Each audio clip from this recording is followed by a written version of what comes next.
Hello and welcome to an all-new episode of Anime Brain Freeze. We are your hosts shooting fire from their flame sacks. I am John. And I'm CC, and when there's just too much cool anime to watch, we've got you covered. Fall is here, the spooky season has come, and so have a bunch of new frighteningly good anime premieres, ? Well, we'll see about that, won't we, in a couple of seconds in our fall season sneak peek. And after that, we will once again visit Miss Kobayashi and our favorite fire-breathing, tea-serving, scaled maid Toru and her merry family and friends in Miss Kobayashi's Dragon Maid S. What does the S stand for? Sexy? Shit? Sexy shit? Let's find out together in today's episode, so don't pause the pod. We'll be right back. Yeah, fall sneak peek. So, as usual, we have our three categories for new time listeners. The nopes, the maybes, and the keepers. So we checked out all the premieres from the fall season that we are interested in, and the nopes are the shows that we are not going to continue watching for one reason or another. The maybes are shows that we are tangentially interested in that might become shows that we will keep on watching, but we're not sure yet after the couple of episodes we've watched. And last but not least, the keepers. So the shows that we definitely going to keep on watching because they seem very promising. All right, John, I think you have more nopes than me, so why don't you start us off with that category? How about Tesla Note? How about Tesla Note? How about Tesla Note? Mission T is a secret operation to save the world from destruction. Trained as a ninja from a young age, Botan Negoro, raised to become the ultimate spy, teams up with another excellent spy, Kuruma. Their aim is to recover the legacy of the genius inventor Nikola Tesla, the shards of Tesla. Can the two outwit the agents of other countries who are also pursuing these fragments? A super original spy thriller begins. Boy, this ad copy is bad. No. That's it? I don't know what drove me to check this out, but I watched about 5 minutes of the first episode, and the CG was like, And here's the weird thing, because there's another show on my list that is a CG show that didn't immediately turn me off to it, but there's just something about this show that I was just like, nah, I don't. I mean, CG in anime is always like, depending on what studio you get, it can be passable, sometimes can be even good with Orange and stuff like that, and sometimes it's just abysmal, and, you know, you see that thing, and you know, holy shit. It has the problem that, we're reaching back a little bit, that the magnificent Kotobuki did. All right, yeah. And it's not so much that it's 3D and 2D characters in the same frame, it's the styles don't match. No, they never do. They never do. You can use it for mechs and stuff like that, but if you use it for human, you either have to use it for all of them, or, you know, don't use it at all. Like, the detail and the shading and the animation and the CG characters seems like way, way more in-depth than the 2D stuff, which is fine, but I don't know how to exactly pinpoint it, but I was just sort of like, no. I can see what you're getting at, yeah. I that's something that would put me off, too. But again, there's another show I'm going to be talking about in my maybes that does the same thing, but kind of better. Maybe it's because it's the style choice. I don't know. Maybe. But what do you got for us? I think this might be one of your maybes. The Vampire Dies in No Time. Yeah, that's definitely a maybe. Okay. Yeah, so this is a comedy about a kind of deadbeat vampire hunter, I guess, Ronaldo, who is trying to exorcise a vampire from a castle in a neighborhood. And it turns out that vampire is not really feisty. He's just the biggest weak sauce piece of shit. Holy shit, he dies when you even if you look at him weirdly. And his name is Dralok, I think. So I didn't even get the name right. Not Dracula. Yeah, no. He looks more like Count Dracula or something. I don't know. He's very does. So, due to circumstances, his demon castle if you want to go by Castlevania standards, gets blown up, and he kind of settles in with Ronaldo. And now they are hunting vampires together, I guess, because that is also seems to be kind of this new drug-ish thing for young people, I guess, where they become vampires to not be the norm or shit like that. I didn't quite get it in the first episode. But yeah, that was. Yeah, it's weird. There's some subtext there that I couldn't quite put my finger on yet. But it's a comedy, and comedies for me is always like, hey, does this hit the first time, and is that always like the same joke? And this thing is the same joke, not only once per episode, but every 10 seconds. I mean, yeah, that's right. So the question is, can you deal with that? And can you deal with that for 13 episodes or something? I could deal with that the first episode, and I liked a lot of what I saw. I laughed a lot in the first episode. I was like, hey, this is great. Like, the shit that he's good at fucking fighting games. Like, of course, this is so fucking random. I love this kind of dumb shit. And, the gags are coming very fast, very loud. Then fucking him, for some reason, bringing his Armadillo Familia. Jung! And Hi! There's also a really great joke in the first episode where they play the Suna backwards. When Dralok puts himself back together, he says Suna, so I guess sand, every time he falls apart and turns to dust. And there they just played it backwards. That also made me snicker.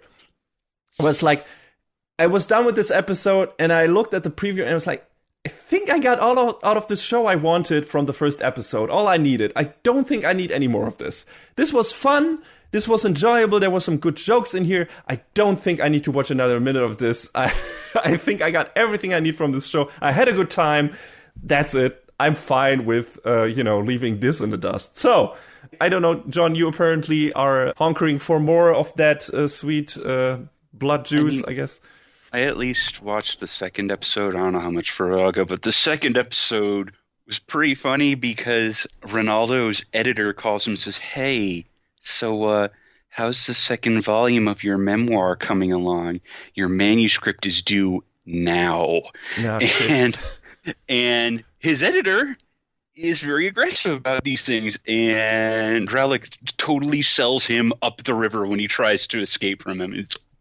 It's pretty fucking funny. Okay, that sounds great. And I mean, I might look into it, but it's always like, hey, okay, I know what's coming this season. I know what shows I'm already interested in, and I need to drop something probably. And this was an easy drop because, like, yeah, it's a comedy, and I didn't finish Uramichi Onisan when which we previewed last season. I watched it for like 6 episodes and something. I was like, hey, this was fun. I'm done. And that doesn't discredit the show or anything. And I like I said, I liked what I saw. But with comedies, for me, it's always very rare that I stick with them because they need to hit a very specific nerve for me that keeps me engaged. And I had that with, haven't you heard of Sakamoto? I had that with Shio School Road. Shio School Road, because that has in every episode that I watched was one specific gag that hit so fucking hard for me that I was like, okay, if there's one of these in each episode, I need to keep watching these. And it paid off. So, but I didn't have that in this. I was like, what, this is the best thing. I just had a very low-key good time while watching this, and I laughed a couple of times loud. Especially the John thing. That was really good, but mostly because of the pronunciation by Ronaldo. It was just like, John! And... Poor John gets used as a decoy in the second episode to try and lure Dralok out, and he... Ronaldo, why you gotta be that way? Leave the poor armadillo alone. Yeah, exactly. And that was probably the one that got closest to that feeling. But again, I was like, man, I need to drop something this season, and yeah, this is probably gonna be it. Might not be the only thing. There are a couple of maybes there that are bordering on nopes, but we'll see. But yeah, not a bad show, not by any a great OP, in fact, and super catchy song. Jun And Fukuyama kind of killing it on that. yeah, super duper. Do people still say that? Anyway.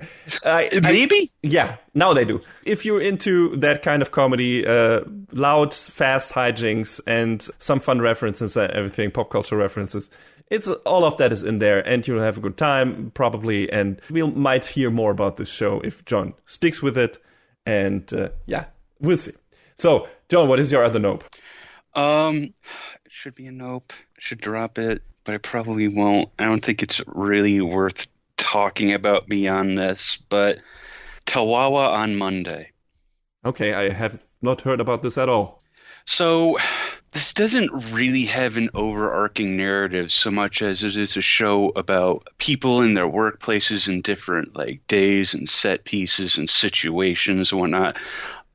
It was conceived of as this weekly comic posted on Mondays, by this illustrator Kiseki Himura. Posts a one page of it every Monday on Twitter, like clockwork. It's, how do I say this eloquently? Very horny. Well, I mean, we have another show. we will talk about horny in this episode. We will, yes. Yes. But it basically is, there's different faceless protagonists. Like one's an office worker, one's a teacher, and then there's some others as well. And the very, again, trying to be eloquent, well-endowed ladies in their everyday lives. That's pretty much the long and short of it. I mean, I've been following him on Twitter for his art for a long while, and he started doing this. God, I don't remember when he started posting them on Twitter, but it's been like since 2015. Excuse me. So it's been a few years he's been doing it. So this is actually the second season of it. This first season was back in 2016. So it's been around for a minute. It's just these little 4-minute shorts. So it's not like a big time commitment to watch, but I also don't think it has a lot of substance. Take that for what you will to chew on. But it's there, and I'm watching it because I guess I need a little bit more booba in my life. Okay. I mean, hey, that's totally fine. And I mean, even if you think it's trash, it's like, yeah, why not? If it's a feel-good trash, that's totally fine. I mean, I've watched a bunch of feel-good trash. Let me tell you that one of the main girls is called Ai-chan. Mm-hmm. She's called Ai-chan because I-cup. Oh. There you go! Oh. That's the level we're operating on. Okay. Yes. The other character names are a little less on the nose, at least. Mm-hmm. So, okay. I hope you have fun with it, as long as it lasts you. I mean, like I said, it's not a big commitment to watch, and it's one of those whatever sorts of shows that's. All right, then I guess it's time to move over to the babies. And speaking of trash, get ready for some dumb shit. Because I have been checking out the first couple of episodes of AMAIM, Warrior at the Borderline. Oh, no. Oh, yes. So this is the new show by Sunrise. So you're not Gundam. And this is kind of, I don't know, I haven't looked it up if any people who were involved with Code Geass or with Valvrave or with Cross Ange were involved with this. But boy, does it feel like they were. Because this is a top-shelf, dumbass trash show. It is. Let me give you the setup. Because of Japan's declining birth rate, its economy tanks, and it ultimately gets invaded by other countries under the guise of these countries lending a helping hand. Then their immigrants staying in Japan are basically outbreeding true Japanese people. Oh my fucking God. And then, of course, splitting the country up among them because there are not enough real Japanese people anymore to do anything about it. So, everything turns to war, and among them, totally not China, totally not Russia, totally not Australia or the US, and totally not the fucking United Nations. What the fuck, just judging from the flags of the countries shown in that specific scene. I mean, they're not exactly that. I think one of them is just Eurasia and one is, I don't, you know what this is alluding to and why this was made, and it has just the fuck. I don't want to say Abe sent directly because he's not in power anymore, but it has his party's hands, like at least the ruling party's hands all over this, and yelling at the fucking nerds to get fucking babies.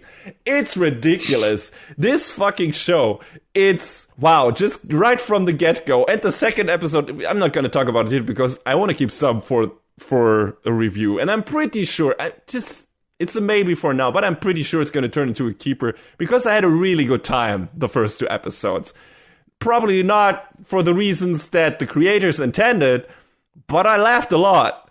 And it's a more lighthearted show than something like Valrave or Code Geass or Cross Ange, because those were fun because they were super trash and took themselves really seriously at points. I mean, Code Geass was like straddling the line and had some good story aspects in it. But it also kind of ventured in the same political territory, and, it was very dramatic and very over the top, which made it a lot of fun. And this is as well, of course, but also it feels just in general a bit more lighthearted. All the characters, I assume all the characters, because we see in the OP, it seems we have like 3 main characters, but we've only met one of them so far. And all of them get like these companion AIs that look really cute and have like these cute avatars that look very animal-like, Digimon-ish, who appear in the cockpit when they control their mechs.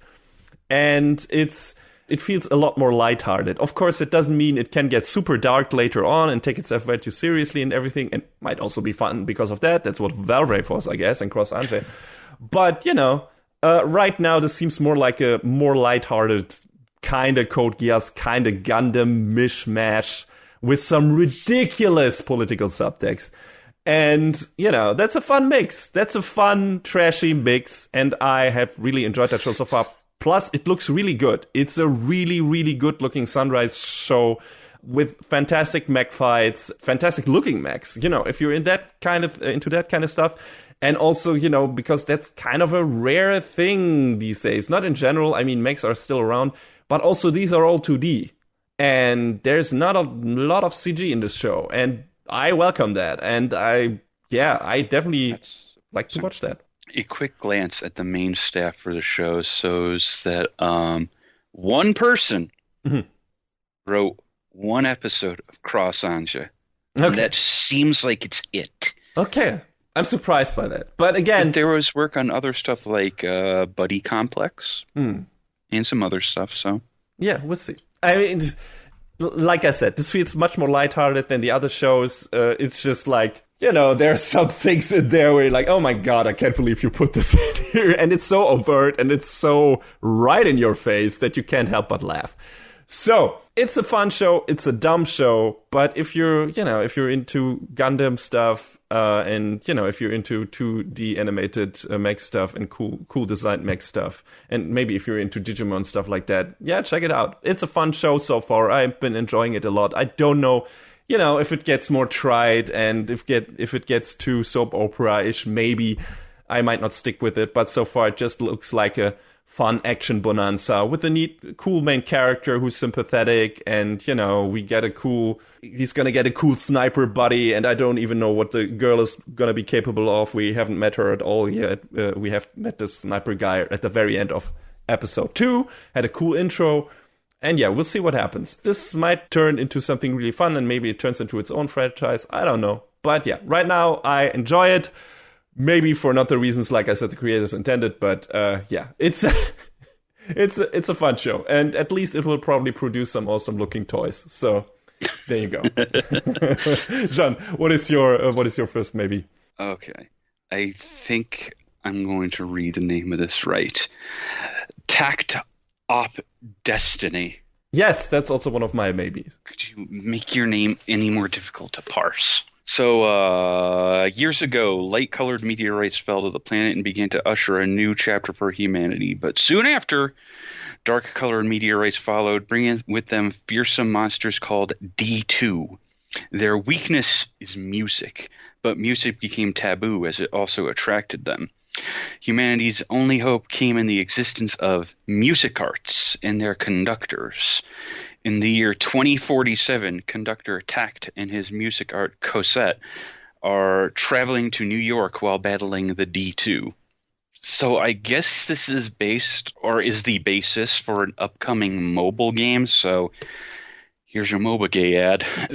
This is the only thing that worries me about this, where it's like, okay, is this going to be its own story and the game builds on that, or is this just going to be, I don't know, a truncated version of the game's story, and we know how those usually turn out, so, yeah. I mean, I already see the basis for the game with Cosette / Destiny, because you're probably going to be pulling for more of these music arts, and they're going to have different elemental aspects and strengths, and that's how you beat different D2s. Like, I can see it all in my fucking head right now. Okay, yeah, makes sense. But yo, this show's beautiful. Oh yeah, holy shit! I mean, I wouldn't expect less from a co-pro between Mappa and Madhouse, to be honest.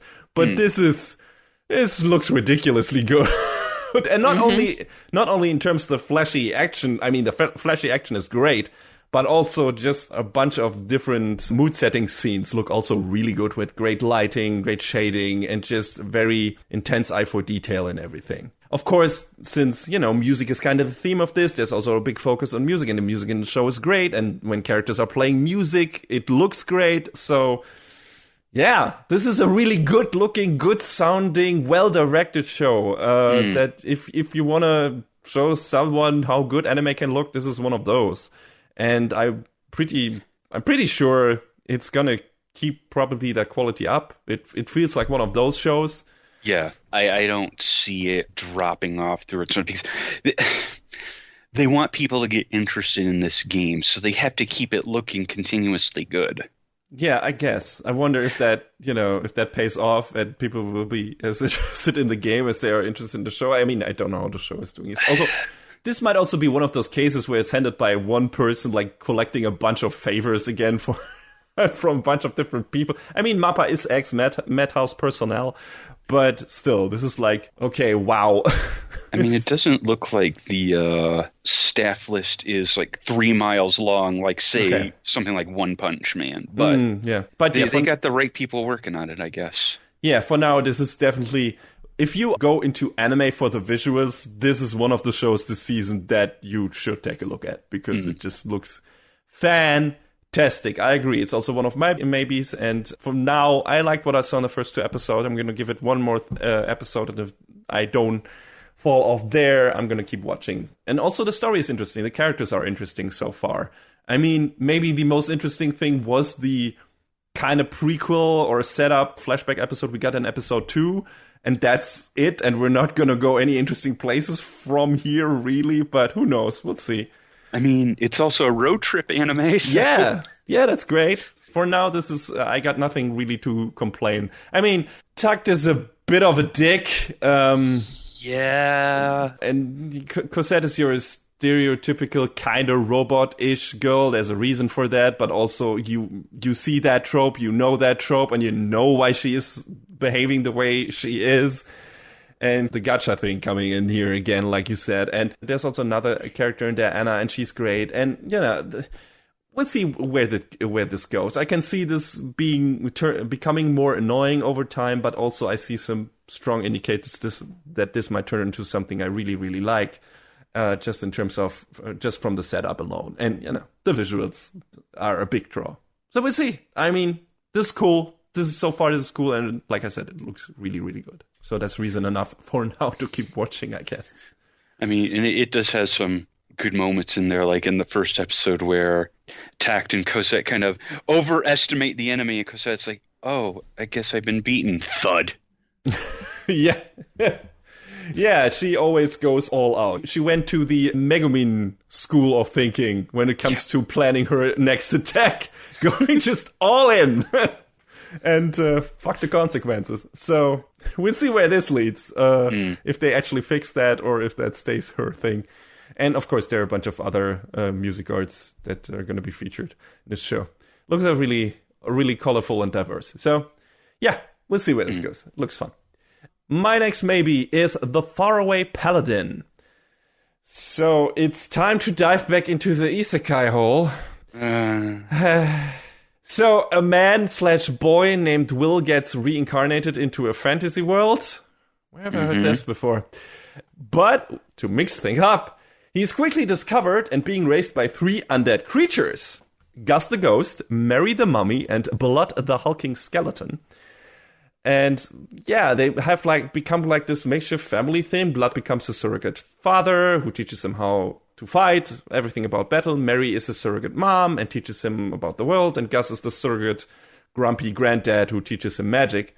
And yeah, that's the thing that kind of kept me super engaged throughout the first episode, was this unusual but still familiar family dynamic with Will, who comes into this world as a baby and then just gets picked up and raised by these 3 quote-unquote monsters and grows up with them and learns about the world and really treats them just like his closest family. And, his mom, his dad, and his granddad. And it's really nice seeing these together and also them really liking, They obviously love him, they love Will, and especially Mary, and also definitely Blood, who is really this, sometimes a bit stern, of course, like some dads are, but also really, you get the feeling he's a really loving dad, and he really cares about Will and wants to teach him everything he needs to know to make his steps into the world, and it's just nice.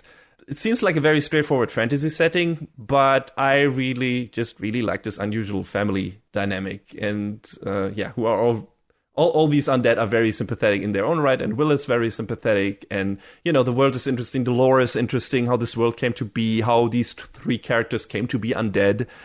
And the only thing that has me a bit worried right now, and that's why it's still a maybe, otherwise it might have already become a keeper, even though I've only seen 1 episode. I don't know how long these 3 characters, these undead characters that I like so much from the first episode, will actually be part of the show, because the OP suggests that this will become more of a world tour or road trip story for Will after a while, because they're barely in the OP, only in the first couple of seconds. And I get the feeling Will either leaves them or they get killed or some stuff, and then after that, maybe in the second episode, and after that, then the real story begins. Which would be a shame, because I really like that surrogate family of Will. I mean, the rest of the OP showed some interesting scenes and some other interesting characters. And like I said, the way the words are set up and everything, that's also really interesting. But what I really liked about the first episode was this dynamic between these 4 characters. And if that is not part of the rest of the show, it might turn into your standard fantasy isekai thing that we've seen a million times. And I don't know if I'll be interested to stick with that. I'd be interested to stick with the show from this first episode. That show that is promised in this first episode. But if that turns into a different show after a while, I might not like that show. So we'll see. I don't know yet. That's why it's on my maybes. But yeah, I really liked what I saw in this first episode. I just hope they keep on doing that and not do something entirely different that is more boring and less interesting than this. Who knows? But yeah, I will find out, probably. So, John, what is your next maybe? Shikizakura. Kakeru Miwa is an otherwise ordinary high school student, but a strange twist puts him on the front line in a supernatural battle against the menacing Oni. With the help of a fantastically powerful battlesuit known as Yoroi. Okay, you're just calling it armor. That's cute. Kakeru joins an elite team that fights the monstrous Oni and defends humanity from otherworldly threats. The team is assigned to protect Oka Myojin, a shrine maiden who is prophesied to save the world. But she must first perform a sacred ritual within Shikizakura, the horizon that connects the spiritual and physical world that lies somewhere amid the blooming cherry blossom and the colorful autumn leaves. But in this world, the journey to destiny is hard-fought, winding, and sometimes deadly.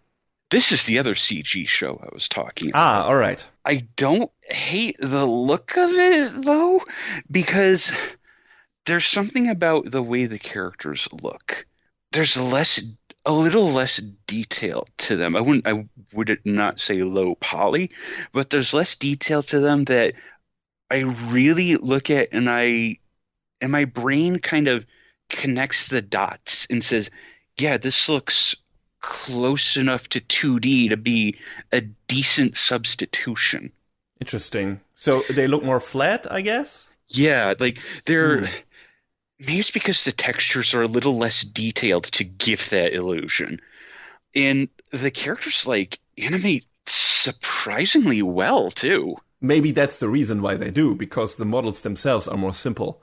Yeah. And, they put some more effort into the actual animation routines and make, those more sophisticated is the wrong word. That's not what I'm looking for, but you know what I mean. More detailed in general, and, have them focus on, I don't know, maybe on more small gestures or stuff like that. Yeah, and that's definitely it, because it doesn't ever really, or in the first episode at least, it didn't ever really feel like choppy or out of place. And like the normal animation seemed fine. Like the battle sequences were really good. There's this underlying plot that Kakeru might be like the sole survivor of some incident. Don't know the details of that yet, but I went into this with a little bit of trepidation because I had looked at the studio. It's this studio Sublimation. Oh, what else have they worked on? Dragon's Dogma. Oh. But I'm willing to give it a shot because it seems like maybe that was just, a first step. And this was the next step along the way. I don't know. I'm kind of interested in seeing where it goes, if it's anywhere interesting, but I could also see a lot of people saying, yeah, this seems pretty bog standard. But hey, the armor designs are cool. The one Kakeru gets in is kind of like cursed, and he's trying to fight to keep his consciousness in control of it. So, it's a bit like the Berserk armor. A little bit. Okay. I mean, I guess I'll watch a couple more episodes and see where it goes. That show is not on my radar at all, but I kind of want to see the OP or some clips from it to determine for myself if there's something about the style that also appeals to me. Because, that can happen. It all depends on how the CG is used. And that's the main problem for a lot of the CG used in anime. They sometimes just try too much to use it like traditional 2D animation. And that doesn't work. It's a completely different technique. You have to account for so many different things that you don't have to account for if you do 2D animation, and vice versa. And you can take some shortcuts with 2D animation that you can't do with 3D animation, at least not by pulling, some tools out of a completely different box of tricks. And you need to know your way around that. And a lot of anime studios just try to do it, just try to handle CG the same way they handle 2D animation. And that never fucking works. And it don't work like that. Yeah, it don't work like that. So when series appear that know what the strengths of CG is compared to 2D animation and know how to use these to the best effect possible, like I said, Orange mostly can do that. They are not perfect by any means. They also have sometimes scenes in their show that are too choppy, that are too slow. And, those always stick out. But when they are not, and when they really focus on the great facial expressions and animation, and when they focus on really subtle body gestures and really fluid movement in their shows, in the battles or outside of the battles, then those shows look really great. And if more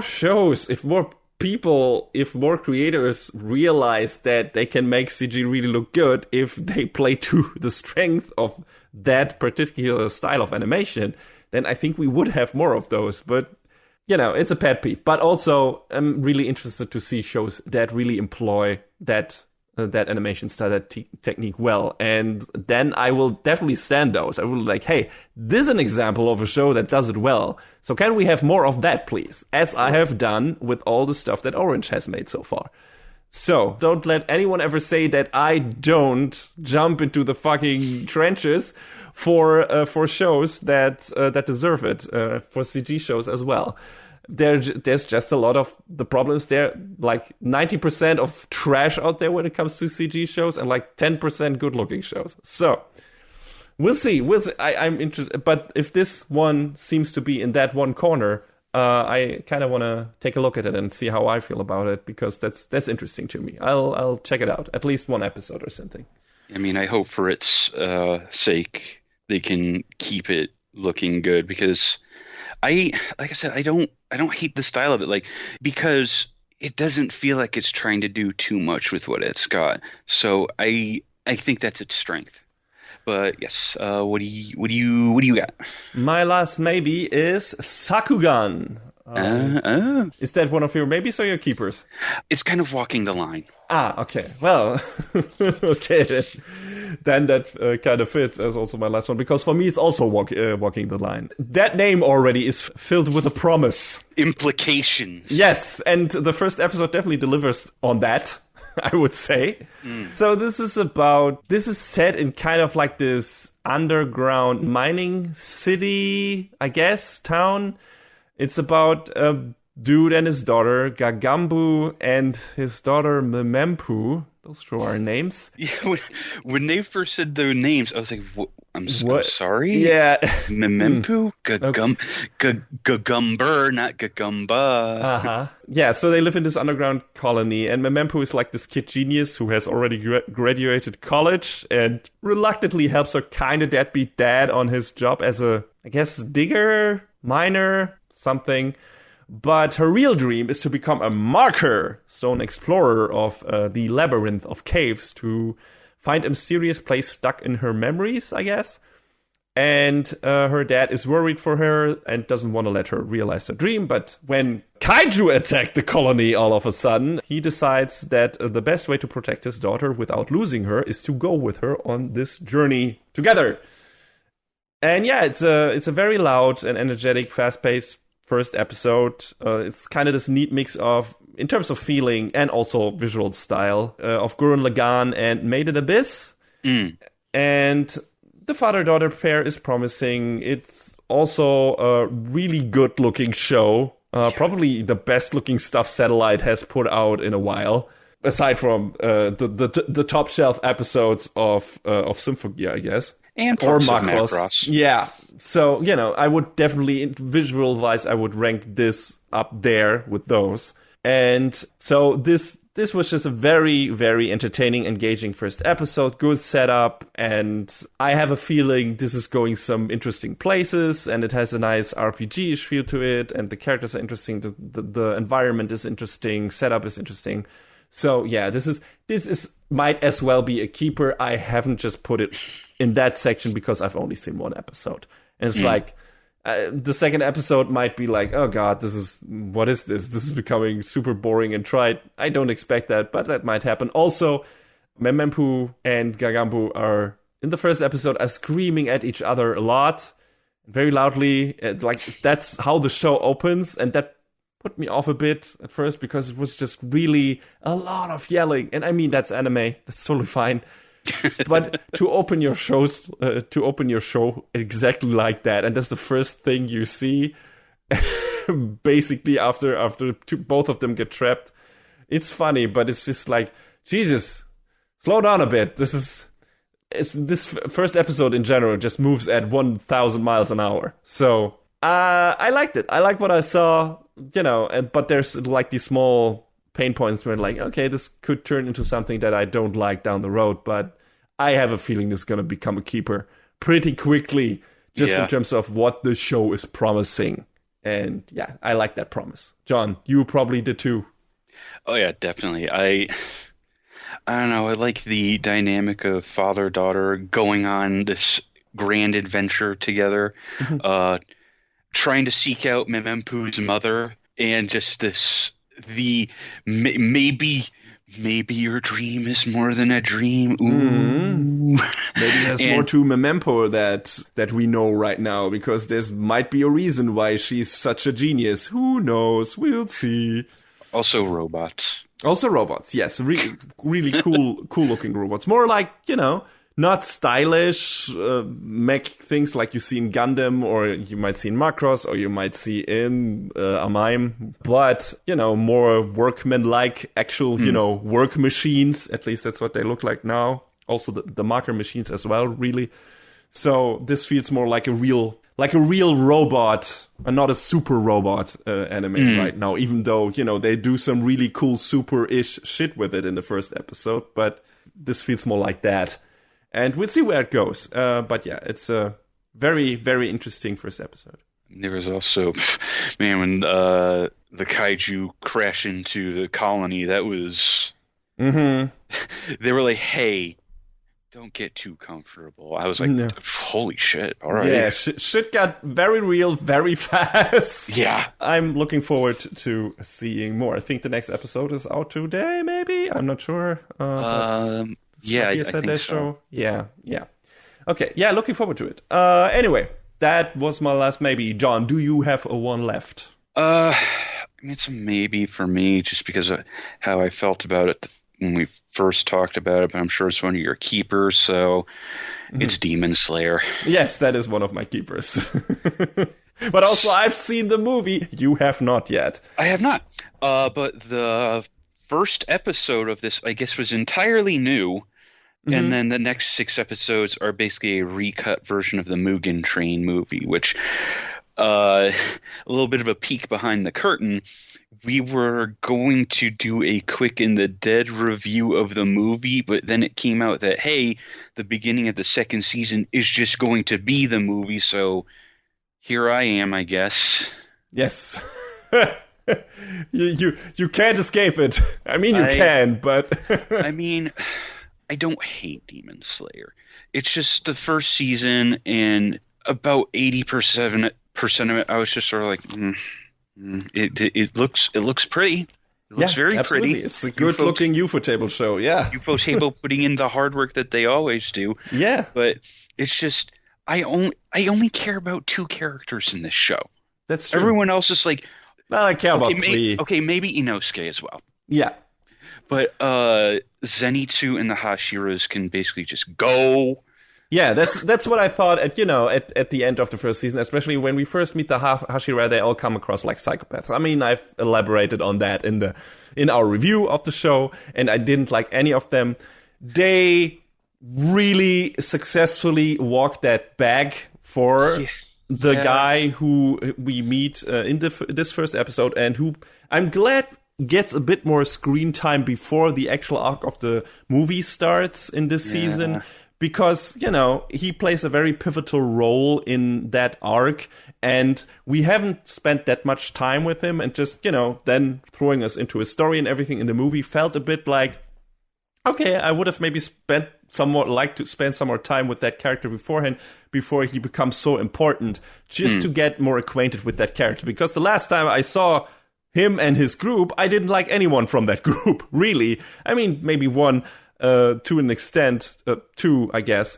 But, giving them the benefit of the doubt anyway. But the rest of them seemed like, you are just weird, and some of you are complete assholes, and some of you are psychopaths. So, this is, some of you are stuck in the old world. Get with it. Yeah, much more like a really much less stable version of all the characters in Soul Society in Bleach, when, that opened up. So... And don't get me wrong, Kyojuro is still super weird. Him always yelling out, "Why?" when he eats something. But I can relate to that because that's what I do when I eat something delicious. I mean, no, I don't. But I might as well. But that's something I can relate to that character because he is one of those characters that really enjoys life and to the fullest and eyes wide open, and he just takes every day straightforward attitude, and you quickly learn to understand that in the first episode, and he becomes like, oh, that's what this character is about. Okay, that's neat. That's a neat character. That's fine. And they of course. Over the coming episodes, without spoiling anything for you, John, they, of course, go more into detail why he is the way he is and, how he came to be, how he became part of the Hashira and everything. And I mean, they teased some of that in the first episode. But, he is a cool character, and you will see him do a lot of cool shit in this arc. And, be also pretty sympathetic, in my opinion. So... you can look forward to that. I don't know anything that happens after the arc from the movie, of course, but the movie has some really cool shit in it, and I'm looking forward to people who haven't seen the movie experiencing that in the series. I hope it works in TV series format, because I don't know where they will put the cuts. I can see some parts of the movie where that works, especially the middle part is a bit slower, so it lends itself really well to TV format, I guess, if you turn that into 2 episodes that are more character-focused instead of action-focused. I know they said they were adding some extra cuts to it as well, so maybe that'll help to pace it out. Yeah, we'll see. That's a problem. Those need to be sensible cuts. If it's like the stuff we see in this first episode, where it's just like, aside from some neat action parts, some additional character stuff and everything, that's good. It just can't feel like superfluous material. It needs to feel like it has value for being there. And the movie felt pretty good in terms of having pretty much all of its fat cut from it, and feel like, no, this is as straightforward as it gets. And I feel like putting more into this in terms of slow stuff and everything might make it feel like we're spending too much time on a specific thing. Again, TV series work differently. You have more patience when it comes to certain things, and things can move a bit slower for 1 or 2 episodes before things start ramping up again. TV series and movies pacings are just different. So we'll see. We'll see how this works out. I'll be able to compare it, of course, and I'll be interested to hear about John's first time experience with that particular arc. And yeah, we'll see where both of us come down to, at least for that arc. And of course, I'm looking forward to the new stuff. And we'll see if John sticks with it all the way through. Yeah.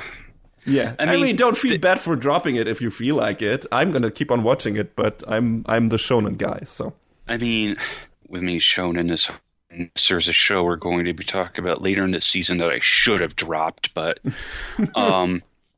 yeah. I liked this first. I liked this first episode because it gave Kyojiro some characterization, and I appreciate that. I really do. I don't go into big name shonen being like, oh, I know I'm gonna hate this, but I want some substance to it. Like, your big action set pieces and whatnot are cool, but you have to have stuff to supplement that. And I hope there's more to that, not only in these next 6 episodes in the Mugen Train arc, but also in the Entertainment District arc that's to come after that. I guess we'll see. I guess I'll see. Well, unless they beef his screen time up, I can at least promise you there's not going to be a lot of Zenitsu in this arc. There is some, but definitely only a couple of short scenes in the movie. So let's just hope that's not the thing they decided to extend in the series, and instead focus on Kyojiro and focus on our cool characters. So we'll see. And then but Zenitsu died. The end. Oh Perfect. Man, that would be. Yeah, that would be fucking great. I'm looking forward to this recut, and we'll see where on what side of the fence you end up on. Yeah, okay, so that was your last, maybe, I guess, kinda, but also there was another show I wanted to check out that is, I guess I'm finally in under maybe for now, because you can't watch it yet, thanks Netflix.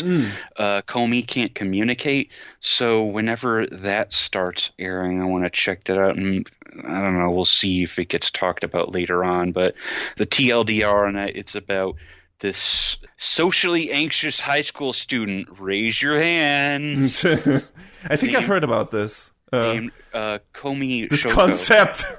And she wants to make friends, but everyone at school mistakes her crippling social anxiety for cool reserve. Oh, so okay. It's one of those. But I hear the manga is really good, and I want to check the show out. I saw a clip of the opening sequence, and it's fucking hot. It's really good. The crew from OLM is working on it. So I saw one screen cap from it. Like, imagine the audacity of using Pokemon jokes and stylistic references in your show using staff from the Pokemon series. Imagine having the balls to do that. I mean, if anyone has a right to do that, then it's those guys, because they've spent enough time and work hours and effort on Pokemon to justify that. I mean, come on. No doubt. But I just saw that and I was like, okay, that's kind of funny. If the Pokemon company wants to be want to be assholes about that, then they feel free to do so. But no one will be on their side. I want to check it out. It also means I might have to break my promise to myself and maybe subscribe to Netflix to watch it. Well, a couple of shows coming up. $14 a month to watch stuff in HD. 14. All right, I'm already at the $20 tier or something. But yeah, because I want to watch my stuff in 4K. I looked at the price for 4K and I was like, do I really? Yeah, we're just back to cable TV at this point, really, or even worse, in terms of how much we pay for. I mean, between Funimation and Crunchyroll, I pay that much for those two services combined. And I mean, there's also High Dive on the side, which I had kind of kept a subscription to, but I hadn't really used it. But now I have a reason to this season between Shikizakura and another show we're about to talk about. So, hey, it's a good thing I held on to it. And I mean, it's good to support. I mean, at some point, anime has become so mainstream. At some point, you maybe don't need to do that anymore. They're not these small companies anymore. I mean, for fuck's sake, not doing news segments anymore, but Disney is getting into the fucking anime production scene now. They're gonna have to get a Disney Plus subscription. I have a Disney Plus subscription. It's one of the cheapest one, to be fair, at least for now anyway. And their catalog has gotten really good. But, it's really weird seeing like, hey, here are these 4 anime who are going to be exclusive to Disney Plus of all things, which shouldn't feel weird because they're all about animation, or they were at some point, but it still does. Black Rock Shooter of all fucking things is going to be on Disney. Black Rock Shooter? Why the most angsty show? I don't fucking know. It's so weird, John. It's so fucking weird seeing this. Like, I saw that on that short list, and I was like, I'm sorry.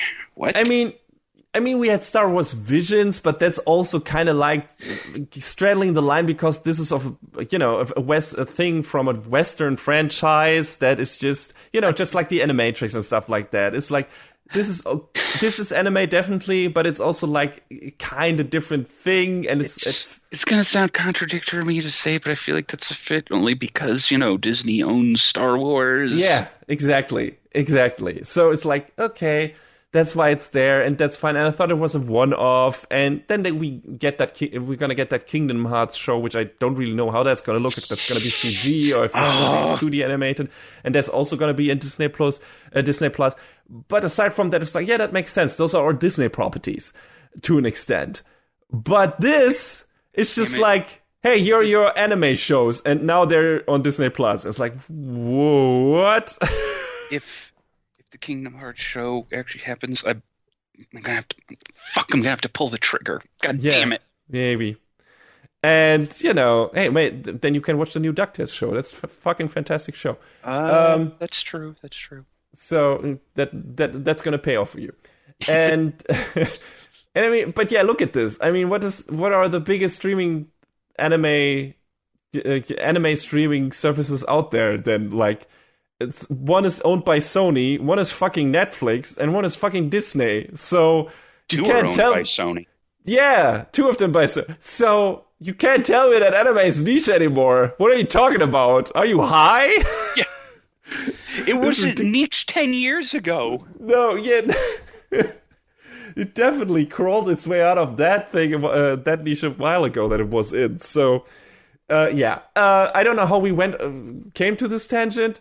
But yeah, supporting the creators and everything. That's also always a good reason. So yeah, subscribe to those streaming services. Don't go overboard like we do necessarily. Maybe always only subscribe when there's actually something you want to watch, and then cancel it afterwards if that's not too much hassle for you.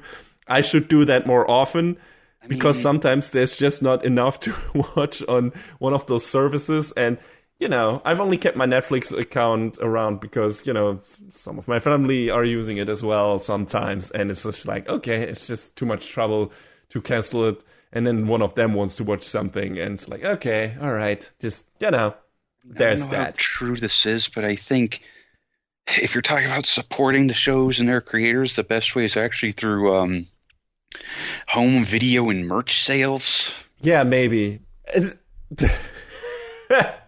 I don't know how to end this tangent. I don't Demon fucking know. Slayer. Demon Slayer.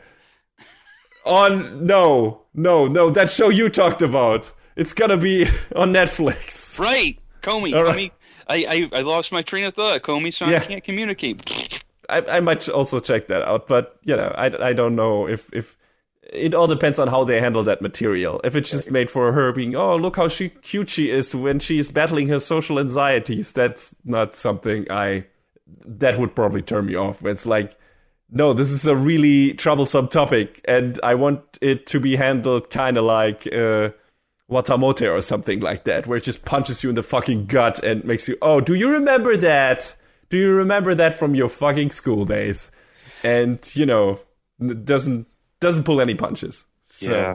Like there was that one show a few years ago that I can't remember the name of that was sort of similar, but it was a lot more cutesy, and it was I can see the character designs in my head, but hopefully it has a little more substance than that. Yeah, let me know if it does. I might take a look at it. All right, so I guess we're done with the maybes. Mm-hmm. So let's move on to the actual keepers now. I mean, we already had Demon Slayer for me, but my first keeper is, of course, the second season of 86, which I just very recently talked about in my review of the first season. I was surprised how much I liked that first season, how much I liked the show, considering it was a light novel adaptation, and considering it felt like, oh, we're going to do that war story thing and maybe go over drama and everything. But then I found to like most of the characters and the story setup and, the political messages, all the thing. And I definitely want to check out the second season, and it continues right where it left off. And I don't want to go really into detail because that would be kind of spoiling the end of the first season. Let's just say Lena has been demoted to captain, but still doesn't take shit from her higher-ups, which is great. Quite the contrary, actually. If anything, she seems even more confident than before and has also earned herself the nickname Bloody Regina. Ooh. Has this cool red strand of hair. Has a new processor named Cyclops and a bunch of cadets learning under her. So she's making her way through the ranks, even though she got demoted. But she's gathering a following. And of course, she's probably gonna teach them her ideals and everything. So that's going to be interesting. And of course, there's some stuff with the other characters that's also continuing. That's really interesting. And yeah, so far I really like what I've seen in the second season. I'm going to continue watching this because this is kind of a surprise hit for me from the last season and continues to be. I really like this war story, Iron-Blooded Orphans kind of again, but in a different setting. And I'm interested to see where it goes and what plot twists are on the horizon here. And yeah, looking forward to more 86. John, what is your next keeper, or your first real keeper, I guess? I'm a little confused about my keeper, but it's the third season of a show I've been watching, so I might as well stick with it. It's Yuki Yuna as a Hero, the Great Bloom chapter. Oh, it sounded to me when we talked about this earlier that you were not too keen on it. I was confused because I wasn't sure it needed a third season. Oh, right. That's what. But I guess if I'm understanding correctly, this is a part of a story that takes place between the first and second seasons. It's weird. I couldn't 100% figure out when it's supposed to be. Where in the timeline, yeah. Because you see, all of the main characters who we met before, Yuna, Mimori, Fu, Itsuki, Karin, and Sonoko. And this is after they had vanquished all of the vertices. And now there is some quote-unquote new threat, but the story shifts onto this other character, Mebuki Kusunoki, and it's not 100% clear how they're trying to place it. So that left me kind of confused, but I'm willing to check it out and see where it goes from here because the studio that does it, Gokumi, usually does pretty good work. I mean, the CG on some of the characters in the second episode wasn't the best, though. Mm. So I don't know. It's a tentative keeper because I like this world and these characters and what they had built up before it. But if the confusion continues to mount, it might fall off. For people who don't know, because I think we haven't talked about this before, Yuki Yuna is kind of a magical girl thing, but in terms of tone, it's more going towards like Madoka Magica or something like that, right? Well, it's Madoka Magica with an actual sprinkling of hope in there. Okay. Because Madoka Magica is just despair. Despair. Did you have you felt your daily dose of despair? No, despair more. Mm-hmm. At the end of like the end of the first season is Yuki Yuna is like, oh god, oh no, things are the worst they've ever been. And then at the end of the second season, it's like, oh no, we kind of worked things out, and hey, everyone's happy again. And then and now this season starts off like, no, things have gotten bad again. Well, as they do. I mean, so trying to parse out what's going on with this has been a little tough for me. Let's hope they fill you in time before you are so confused that you drop the show. Yeah. So that's that. What do you got next? I think this is one of your keepers. I think the last two are both shared for us. Yes. Yeah. So, Lupin Part 6. Yes. So yeah, we reviewed Part 4 and Part 5 on this show, and we liked 4, we loved 5, and of course we have to watch Lupin Part 6, and it hasn't really started yet. We got an episode 0, but that kind of sets already things up a bit, at least they make it kind of like the special episode that is also, I think, at the same time a goodbye episode for, you said, Jigen's old voice actor. It's the last time he takes that role, right? Yeah. This episode 0 was essentially a send-off for Kiyoshi Kobayashi, who has been playing the role actively since 1971. That's a long time to play one character. And they even had like nice little, hey, did you notice this? Did you pay attention? Where one of the bottles of alcohol that he picks up says 1971 on it. And that's cool. I was like, But yeah, moving forward, we at first we were wondering, who could fill those shoes? But it's going to be a very familiar voice. It's Akio Otsuka who's going to be coming in for the series proper. So I'm sure he can play this role just as well. Old Blackbeard. I'm looking forward to that. They're looking forward to more of Lupin. Like the first episode might be this one-off thing, but it also totally fits in terms of standard Lupin stuff, which also always has some one-off episodes. And this is more like, hey, Jigen has trouble dealing with modern times and seems to be fed up with the gangster life. So he might leave the gang, but we all know already that ain't gonna happen, really. Mm-hmm. And yeah, but still, it's a nice send-off episode for that voice actor. And the teaser promises some interesting stuff, like Lupin and Sherlock Holmes will finally cross paths, apparently. Mm. So yeah, that's gonna be interesting. I'm surprised that the estate of Arthur Conan Doyle is letting that happen. But whatever. Money. And I'm definitely looking forward to, and I mean, pretty sure they have crossed paths before in different incarnation. I can't see how not. I think so, yeah. Yeah, because most famous, but it feels like, hey, the Sherlock Holmes is introduced like it's the first time that he's introduced, which I was confused by, because I can't believe that the world's greatest thieves and the world's greatest detective have never crossed paths. So this. But yeah, I'm super interested in that. I don't want to see that. If this season is just a fucking battle of wits between Lupin and Sherlock Holmes, give it to me. It's gonna be super fun. And yeah, I'm always looking forward to more Lupin. It's just a fun fucking franchise. It's great characters, And I was just watching that episode 0. It was like coming home. It was just like, hey, we know these people, and these people are fun, and their hijinks are fun, and every time you see them, you have a good time, because they're having a good time. So, yeah, I'm definitely looking forward to more Lupin. Okay, I had to dig a little bit, but yes, there was Holmes the Third in Lupin the Third Part 2. Mm-hmm. And then if you want to go even further back to 1908, there was the Maurice LeBlanc book Arsène Lupin versus Sherlock Holmes.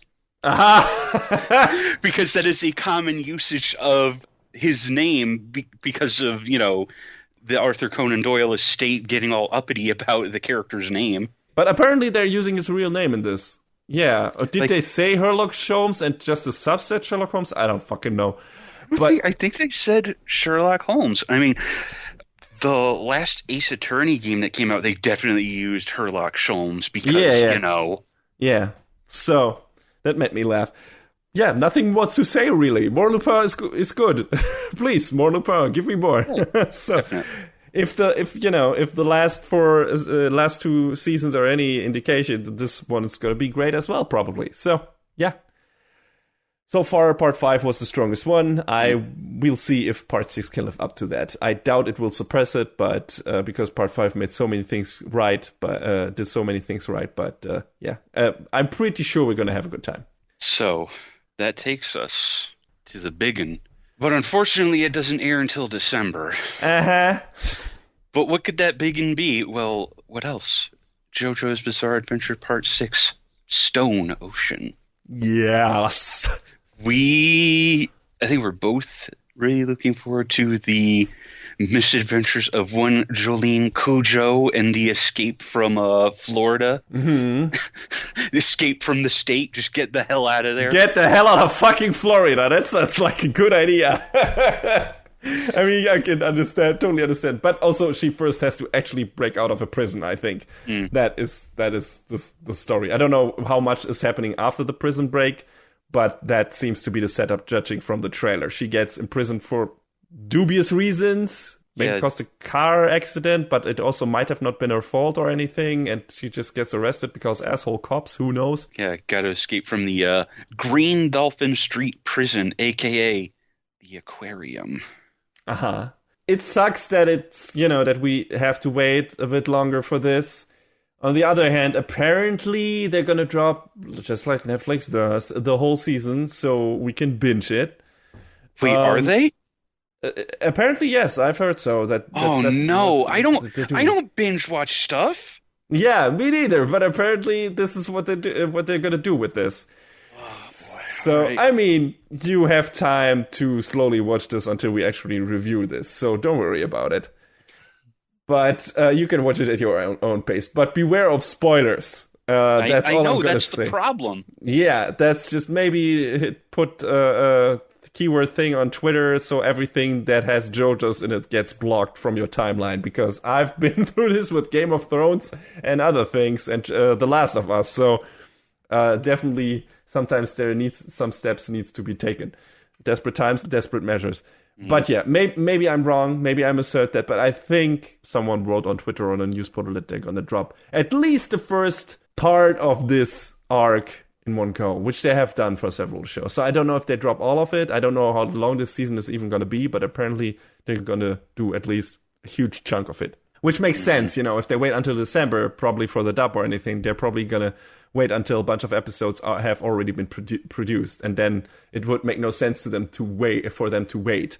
If, unless there is a TV broadcast on Japan, which I don't know how that works. Is it going to be Netflix exclusive in Japan as well? Is it going to also be broadcasted on TV there and start maybe later? I think something like that happened to the Pirate Princess, or what that show is called, that I still want to take a look at. That's why it's at the halfway point or in the last third and not finished yet. It's a bit weird. So we'll see what happens to JoJo's. But premieres exclusively on Netflix worldwide before TV broadcast in Japan. What does that mean? Yeah, what does that mean? Does that mean like the first episode? Does that mean like the first chunk of episodes, and then the TV broadcast starts, and then we have to wait and for the TV broadcast to finish up, for the rest of the episodes to hit Netflix. Who knows? We'll see. Regardless, we are hyped. Also, Netflix only people are going to be a little bit confused, I think, because Golden Wind is not on there. Really? Yeah, they have Phantom Blood, Battle Tennessee, Stardust Crusaders, and Diamond, but no... I mean, the JoJo's are, the first 3 aside, are only, well, maybe Diamond is Unbreakable too, but, they are only, like, tangentially connected. It's like, yeah, you have 1 or 2 characters that appear in that specific arc, but they don't play a big of a role. Like, 5 could be just, aside from Jono being Dio's son, which doesn't play into the story at all, really, aside from the first episode or something, that could be a show, like, a completely standalone show. So, aside from it being JoJo and, crazy. But I don't think that's much of a problem. Like, people, of course, they would think Stone Ocean then is the next JoJo thing after Diamond, maybe, who are not that well versed in the actual output for that franchise. But then they will find out, and maybe they will think that a Golden Wind is set after it, and it doesn't really matter, I think, because those are all kind of separate from each other. Aside from, there being some characters, Jolene obviously is Jotaro's daughter. So there's that connection. But I don't know how much Jotaro is actually gonna be in this season. If he's even gonna be a big part of that, or if it's just like, no, I'm your father, but also you are the main character and I'm not gonna be in it. I mean, he later had a kind of big part in Diamond is Unbreakable, I guess. But also, even if you don't know anything before, aside from him also being able to control a stand, you don't need to know what happened to him before this to enjoy Diamond is Unbreakable. I mean, you're right, but yeah, I don't think it's going to be that much of a problem, really. I'm pretty sure Stone Ocean can be enjoyed in itself. I might be wrong. There might be some big references to earlier arcs, but I doubt it, because that's not really how the last couple of JoJo's arcs have been working, really, and have been structured. Because that have all been kind of standalone stories with new characters and just some references and maybe some guest characters here and there. I know, Polnareff is in Golden Wind, but also you don't really need to know who Polnareff is. You enjoy the show more because, like, oh my god, this Polnareff, what the fuck, amazing. We haven't seen him since... I know that guy. I know that person. But also, it doesn't really hurt the story if you don't know who he is. So... That's a good thing. That's a kind of that's a great thing about the story that Araki crafts. One of the many good things about it. So yeah, I'm looking forward to it. Like, I'm looking forward to making Jolene's acquaintance and see some new wild stand shit and Araki pulling some weird ass characters and twists and battles out of his ass again. I mean, we'll always sign up for JoJo's. It hasn't disappointed us yet. There was some parts we liked more than others, but we liked all of them. So there's not really so far. I wouldn't be in any way anxious to go into new seasons of JoJo. So apparently the best one is still to come, not with Stone Ocean, but with Steel Ball Run. Whenever talk about putting the cart before the horse. Years before. Yeah. At least we're talking 2020. I don't know, 2028 maybe, or 2023, 2025. Yeah, I don't find it. Maybe 2030. Who knows how long that will take? I mean, we had how many years was it between Golden Wind and this? When did Golden Wind air? Was it 19 or 18? I want to say it was 18, but I'm fact checking myself in real time. It was 2018. Okay, so assuming at least 3 years again, and Steel Ball Run is, I think, one of the longest ones, if I'm not mistaken. So yeah, I would say at least 2026, if not 2027. I am pretty sure we have to wait that long for the next arc, which is not a problem. And apparently JoJo line has been finished as well now, if I'm not mistaken. So that's already lined up. So I think we're gonna have JoJo's for the next 15 years or something. Well, I mean, after that, we'll get probably JoJolion, and then part 9. Yeah. Everyone thought part 8 was going to be the end, but then Araki immediately was like, part 9's coming, and everyone lost their fucking minds. Yeah, thank God.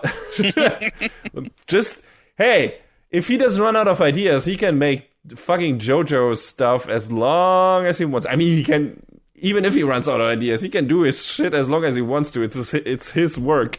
But I'm happy if he just keeps on doing it. And apparently, shit gets more and more wild with each progressing arc and each progressing chapter. So we'll see. We'll see. Looking forward to Stone Ocean. Yes, have to wait a little bit longer until December, but maybe we'll get to watch a bunch of episodes. Yeah, and we'll see. It looks like according to chapter numbers, Stone Ocean is slightly longer than Golden Wind, but a little shorter than Diamond. Okay. Steel Ball Run is apparently only 95 chapters, but apparently the chapters are like super long. So interesting. So we're probably still gonna have like split seasons or something, and yeah, it's gonna be long seasons. So yeah, for both of those, and give it to me. Just fucking give it to me already. Jesus, let's go. Let's go. 2 fucking long months, or 1.5, I guess. But I don't know when in December it's gonna hit. I don't even know if they have given out a clear date yet, or if it's just December. Mid-December, end of December. I don't know. It's kind of, it's weird because last year Attack on Titan did the same thing. They're gonna do it again this year. Well, not really. They're gonna start with normal winter season in January, I think. Yeah, that has a solid date nailed down, January 9th. Okay. Well, good. Looking forward to that as well. And also being really anxious about that one. Oof, holy shit. Not anxious about JoJo's, but boy am I about Attack on Titan. Anyway, I guess that's it for the sneak peek. So let's get to our first review from summer season with Kobayashi's Dragon Maid S.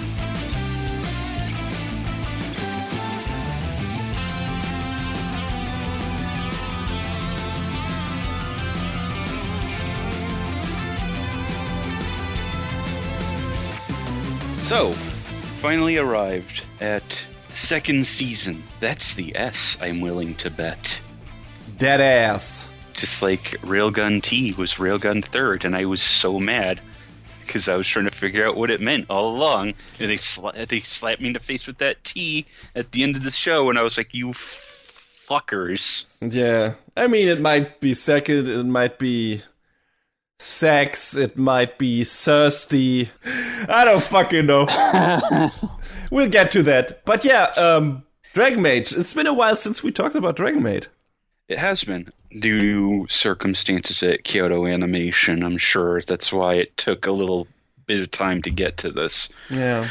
But Which is why we also have a slightly different production crew this time. I mean, we have a different director. That much I know, because the director of the first season died in the Kyoani fire, sadly. I don't know what else changed for this crew. I think maybe some of the other like storyboarding crew may have changed, but I mean, it still by and large has the same feel as the first season. Yes.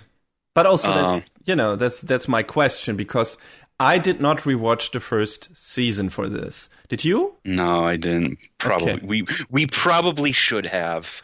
I mean, by the end, there is some story in there with Kobayashi and with Toru and everything, and that feels like we maybe should have rewatched it. But also, this is the kind of show that's more like, hey, this is about the characters just living together and, growing through that and stuff like that. And you quickly understand at what point in their development they are when we hit off the season. So I didn't feel like we were missing out in that regard. I just felt like, hey, it would have maybe nice to rewatch it and compare like direction styles of stuff like that and be like, hey, what are the subtle differences here that make it feel like, oh, this was guided by slightly different hands than the first season?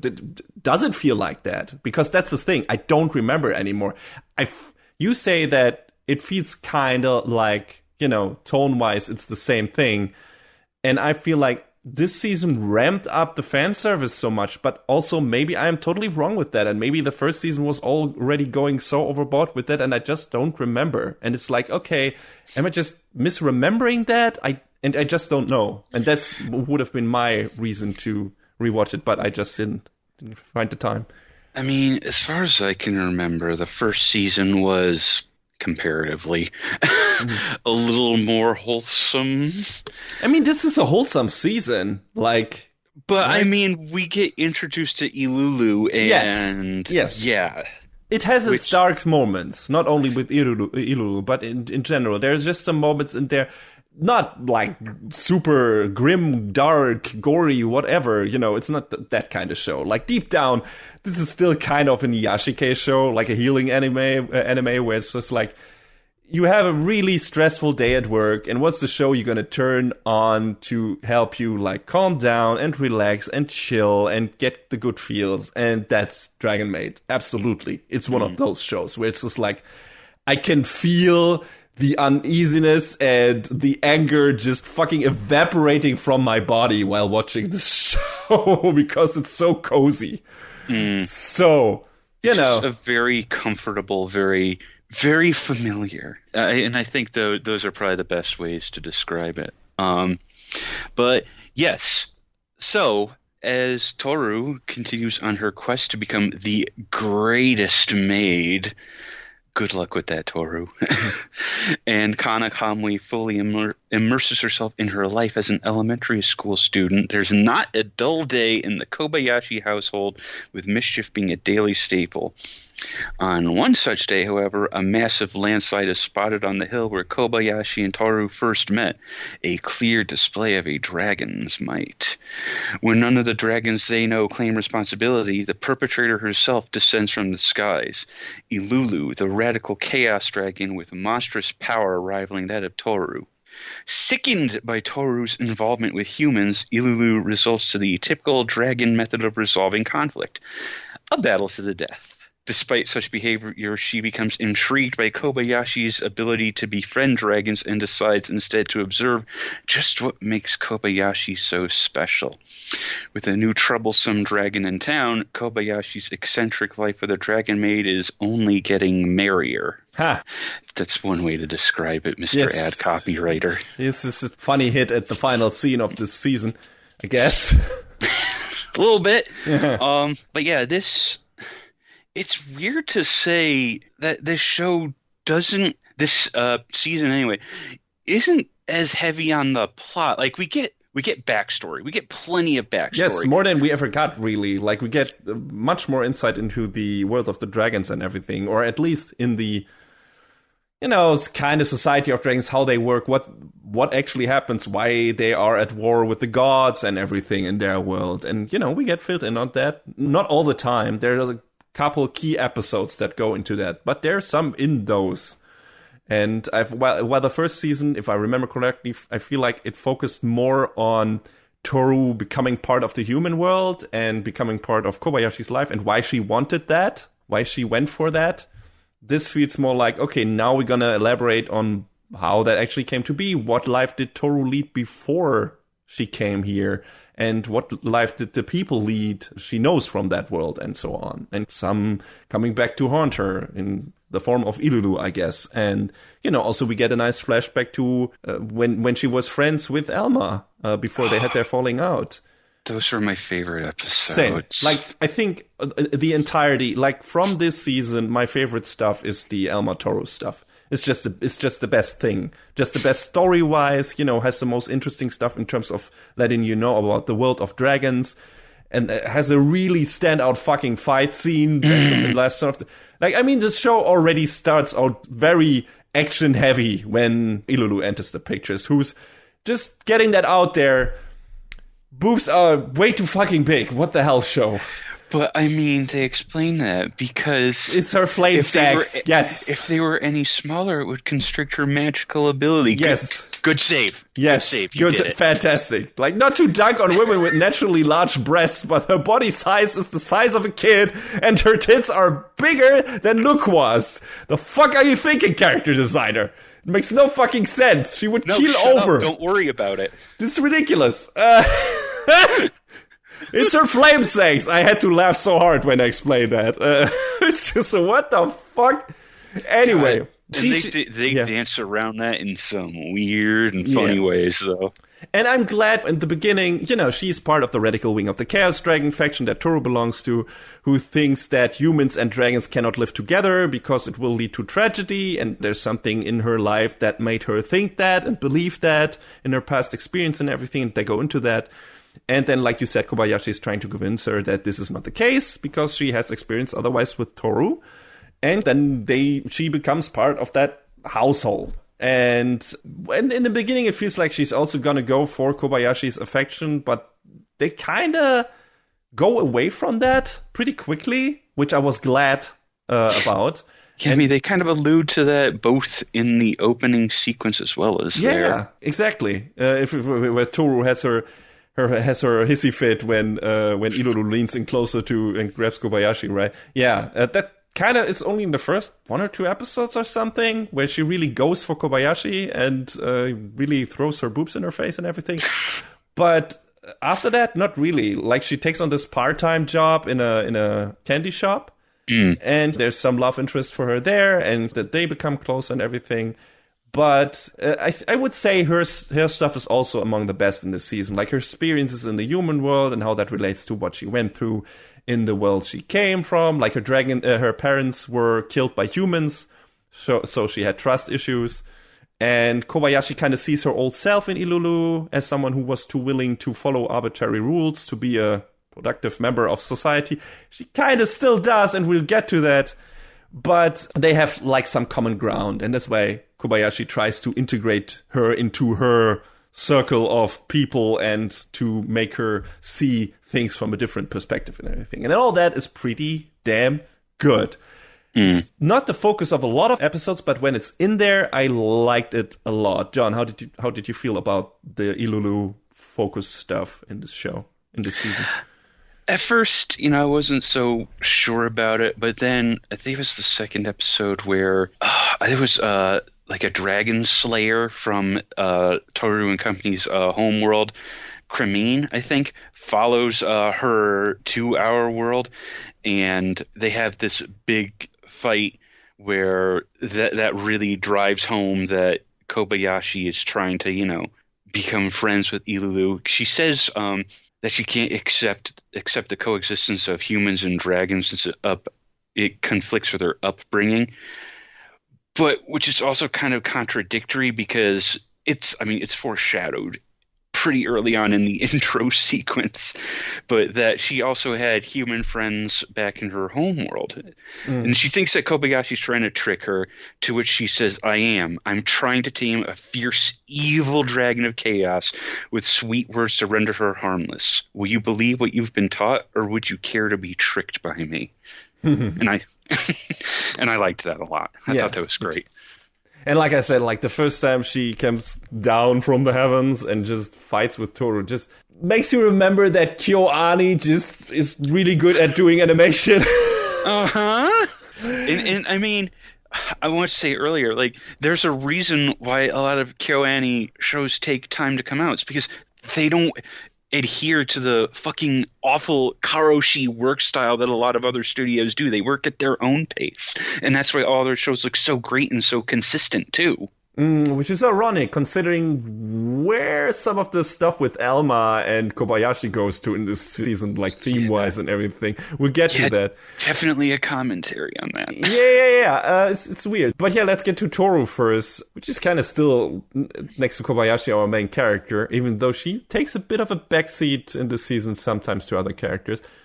But yeah, she started working at an actual maid cafe and is really good at it. Like, she gets commended more for her cooking skills, though, which bumps her out because she wants to be commended for her maid skills. My favorite part of all of that is Kobayashi telling Toru not to underestimate service jobs. And I'm sitting here like, fucking preach it!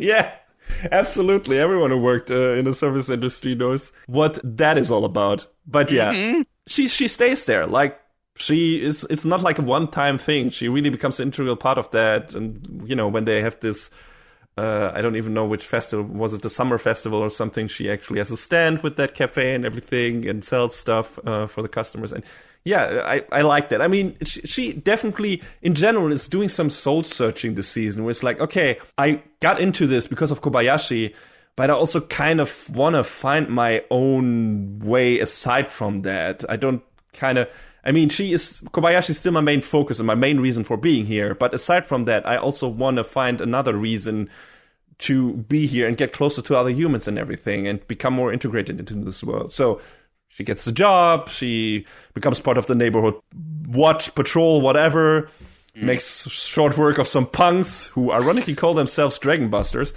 Yeah, one of them calls himself, he's Ryu. He calls himself something in particular, the Dragon of Destruction. Yeah, okay, buddy. Yeah. And the daughter of the Emperor of Despair, or what her father is called, had a word to speak to that.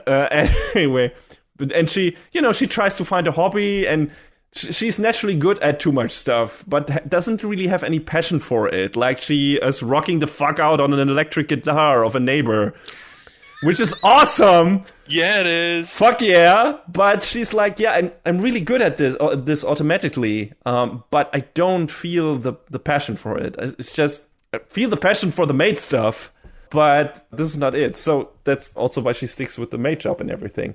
So yeah, that's pretty cool. It's just pretty cool to see Toru trying to figure herself out, aside from caring for Kobayashi and everything. So I like that.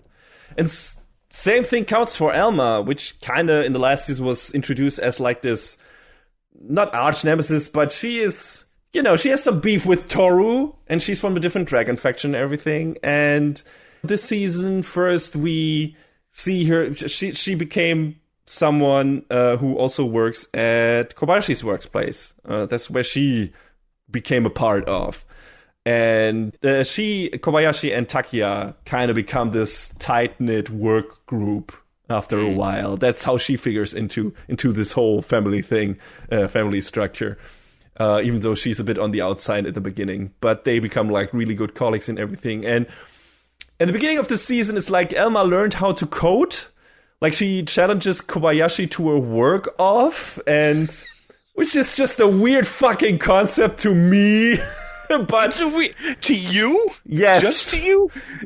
I don't know, maybe some people are into that. Let's but see who can write the most lines of code. Yeah, it's, some people are very competitive, so sure, I can see some people who work in that field gamify this and make this like a competition. I can see that. And since one of their coworkers mentioned that Kobayashi is a pillar of their workplace that takes on the work of others, Elma equates that to humans in her world being pillars, which meant they would sacrifice themselves for something. Apparently, in the dragon fantasy world, whatever, that's what the pillars of society were, like humans who sacrifice themselves for the greater good. And so she thinks that Kobayashi is doing the same, and that's why she challenges her to, I don't know, suppress her and take some load off her shoulders, I guess, because she doesn't want to see her hurt. I guess that's her main motivation behind this. She doesn't want Kobayashi just to sacrifice herself. And Kobayashi tells her that this is nonsense and that this world, our human world, is completely different from the dragon world. The show plays the scene for laughs. But here's the thing. This is totally how work philosophy in certain places in Japan and all over the world seems to work. Mm-hmm. You sacrifice your free time, your work-life balance, everything for the company. You don't even have to look further than the anime industry to see a bunch of people who sacrifice their health and personal lives to satisfy the needs of their company, all in the name of, I guess, sometimes passion, but also to survive, to make a living. For a shitty wage, mind you. Mm. So Elma immediately figured that out, and the show just hand waves that instead of actually addressing it. That felt like a bunch of company gods appeasing bullshit to me, and it felt totally weird. Like you said, coming from KyoAni, which feels like it has a very different work philosophy that is more, let's say, commendable and seems more healthy in regards to what their employees are going to and what work-life balance, again. And this felt so weird to me that Kobayashi is just like, nah, this is not how this works here. People are not sacrificing themselves for work. And on the other hand, she says stuff like, I can't relax if I haven't worked like 8 hours a day, at least. You know, those some people are like that. Yes, I totally, of course, and maybe I'm totally in the wrong here, and maybe it's like, hey, I maybe have the completely wrong attitude and have not found the right job yet that totally fills my life and gives me purpose. But, you know, looking from the outside perspective and how, especially the anime industry, just fucking kills and drives their employees in certain aspects, just grinds them into the fucking dust. This just felt so, nuh-uh, you don't get to do that, show. Just by the virtue of you being in this medium. This is not the stance you can take. This is totally rubbing me the wrong way. I'm sorry. So, this might be an attitude thing. This might just be me.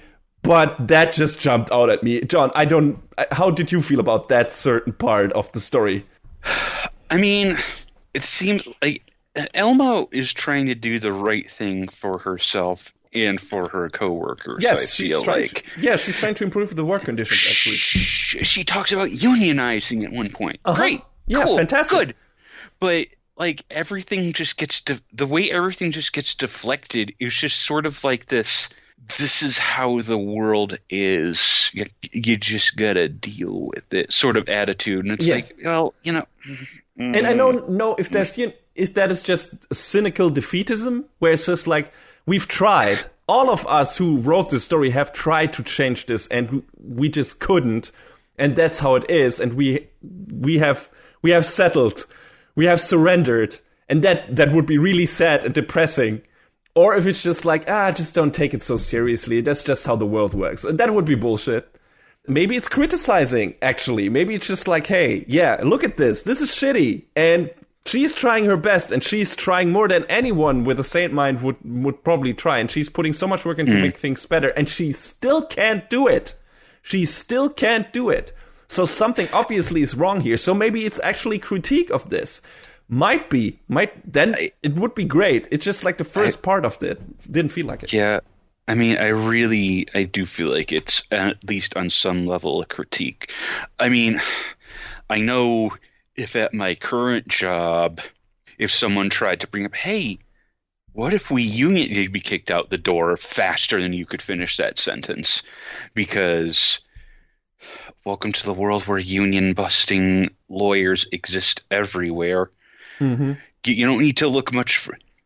Obviously, the anime world is pretty clear about that, but I think we can. Well, it does. This doesn't 100% apply to you because you live in Europe, but I think we can come home to America and look at a definitely also contemporary example with, you know, there's a small little game dev studio. I don't know if you've heard of them. They've been around for a minute, called Activision, where, you know, hey, the same sort of shit is going on. And, you know, they were talking about unionization. And one of the law firms that was brought in, I can't remember the name off the top of my head, but they are notorious for also being union busters. And everyone who worked at Activision was like, no, get them out. Get them out of here right now. Yeah, rightfully so. And that brought in the state of California, and it's just one whole big mess. And then Bobby Kotick got subpoenaed. Hell yeah, send that motherfucker to court. Yeah. But yeah, this part of this season is definitely emblematic of a larger problem worldwide. You can say that, yeah, there's parts of it that hand wave it. And that's true. That's absolutely valid to say, because that's how it is in real life. One person wants to make a change. Nobody or very few people want to get behind that. And then it gets no traction. And then you're left spinning your wheels, and you're right back where you started, literally working yourself to death. Yes, exactly. And it's but it also, you know, it puts you, of course, on the side of Alma in this case, just to bring it back to the show. Because, you know, like we said, she wants to improve the work conditions in the office, and then is fucking crushed by the realities of bureaucracy and modern Japanese slave labor. I mean, work ethic. And that's kind of like, you immediately are on the side. You really want to see her succeed. And that is really important because, you know, I don't remember how much time we spent on the first season. She was not an unsympathetic character, but she is like kind of at odds with Toru. So this putting her like, oh no, she is a really good person and she really tries to make things better for everyone around her. She's from the Harmony faction. She's the faction of the dragons who tried to find a way to live together in harmony with the gods and with the humans. And so this makes sense for her character. And this, she's also a sweet tooth and everything. So this all fits together in a way. And in terms of that, I really liked this story part because it really beefed up Elma's character and made her really sympathetic. Where it's like, hey, here's this woman or dragon from another world, and she comes into this fucking hard workplace that works its people to death. And the thing that is most important to her is not only for herself, but for everyone around her to make things better and get them riled up and get them engaged and stuff like that. And, help her with that. It's just sad that she doesn't really find a way to make that happen. That's just really sad. And yeah, I wonder, hey, KyoAni, if this was actually a critique of the work conditions in general and the fucked up way that a lot of companies handle that, I commend you. Then I'm really fine with that. It's just like the first part of this felt too hand-wavy for me. Because Kobayashi is our point of view character. She is the main character that kind of conveys the human point of view to the dragons.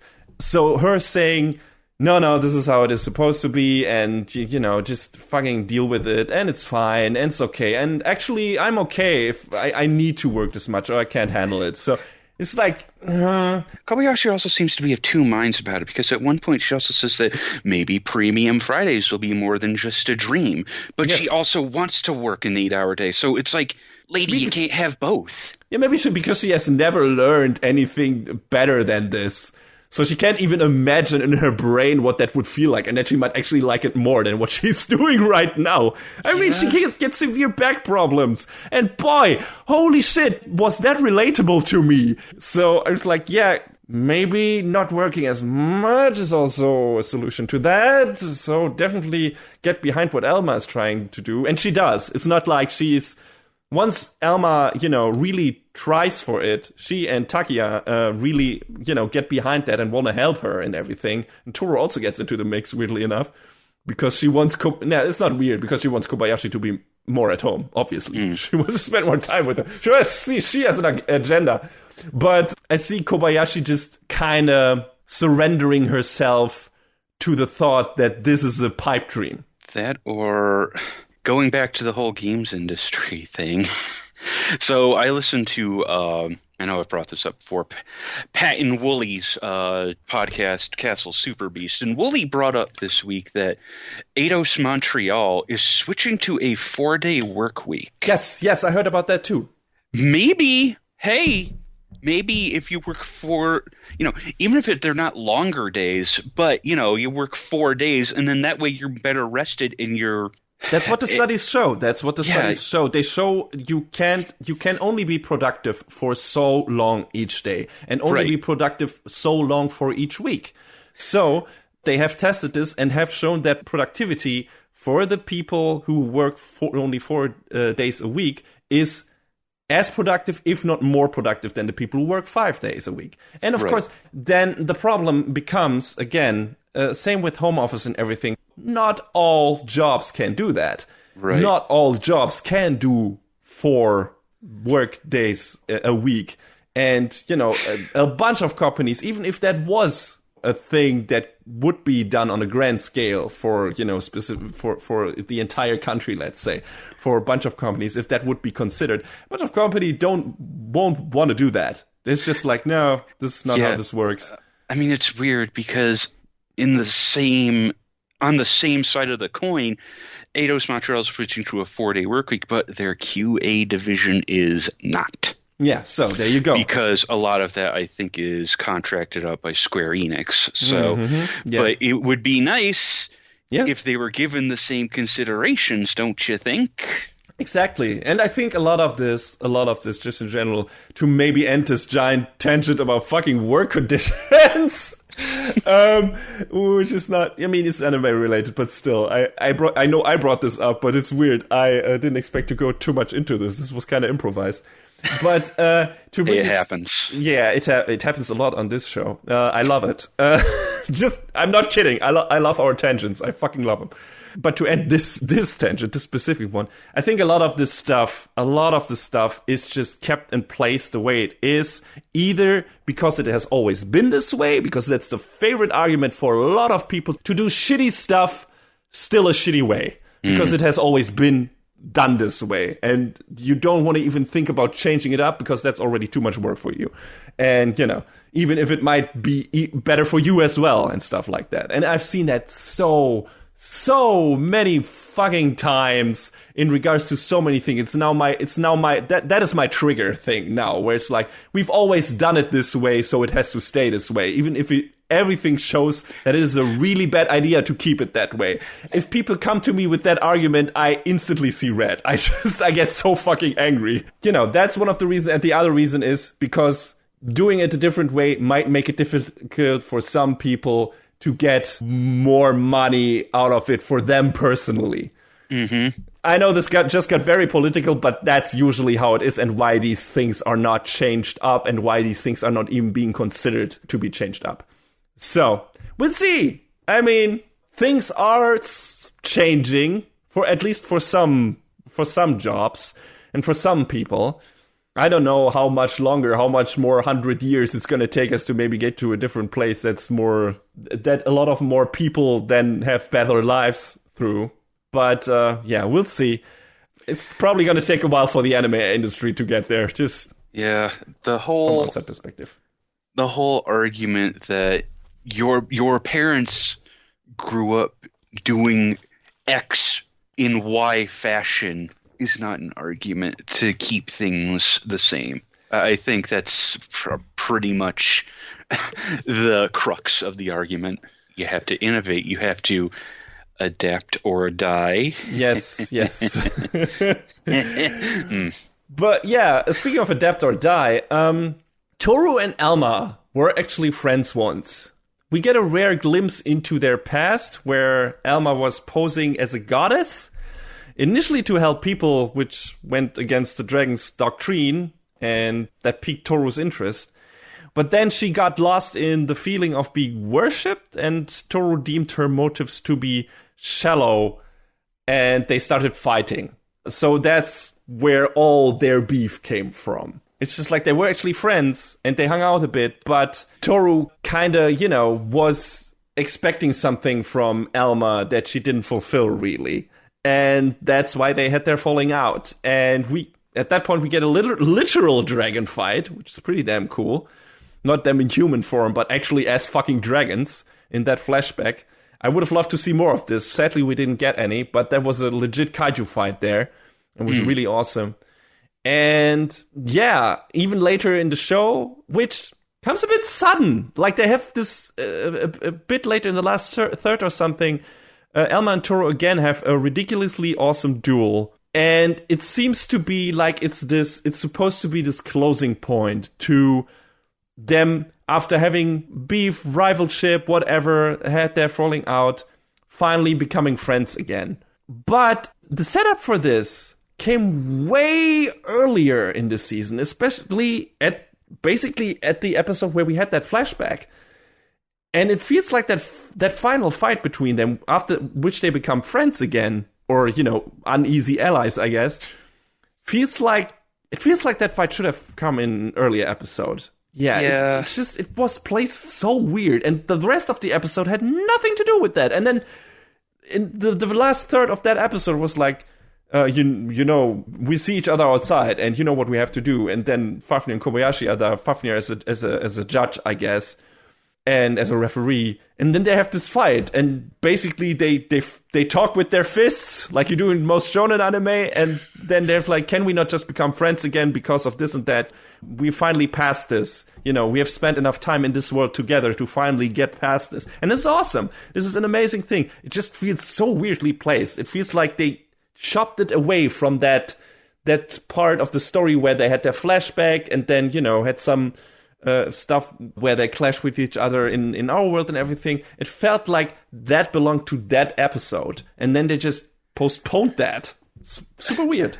I don't know, maybe because the thought is that, oh, our lives are so busy with so much other shit. Now is when we have the time for this. I don't know. It was a little weird, but Yeah. I do like that was the big exclamation point on the end of them becoming friends again, though.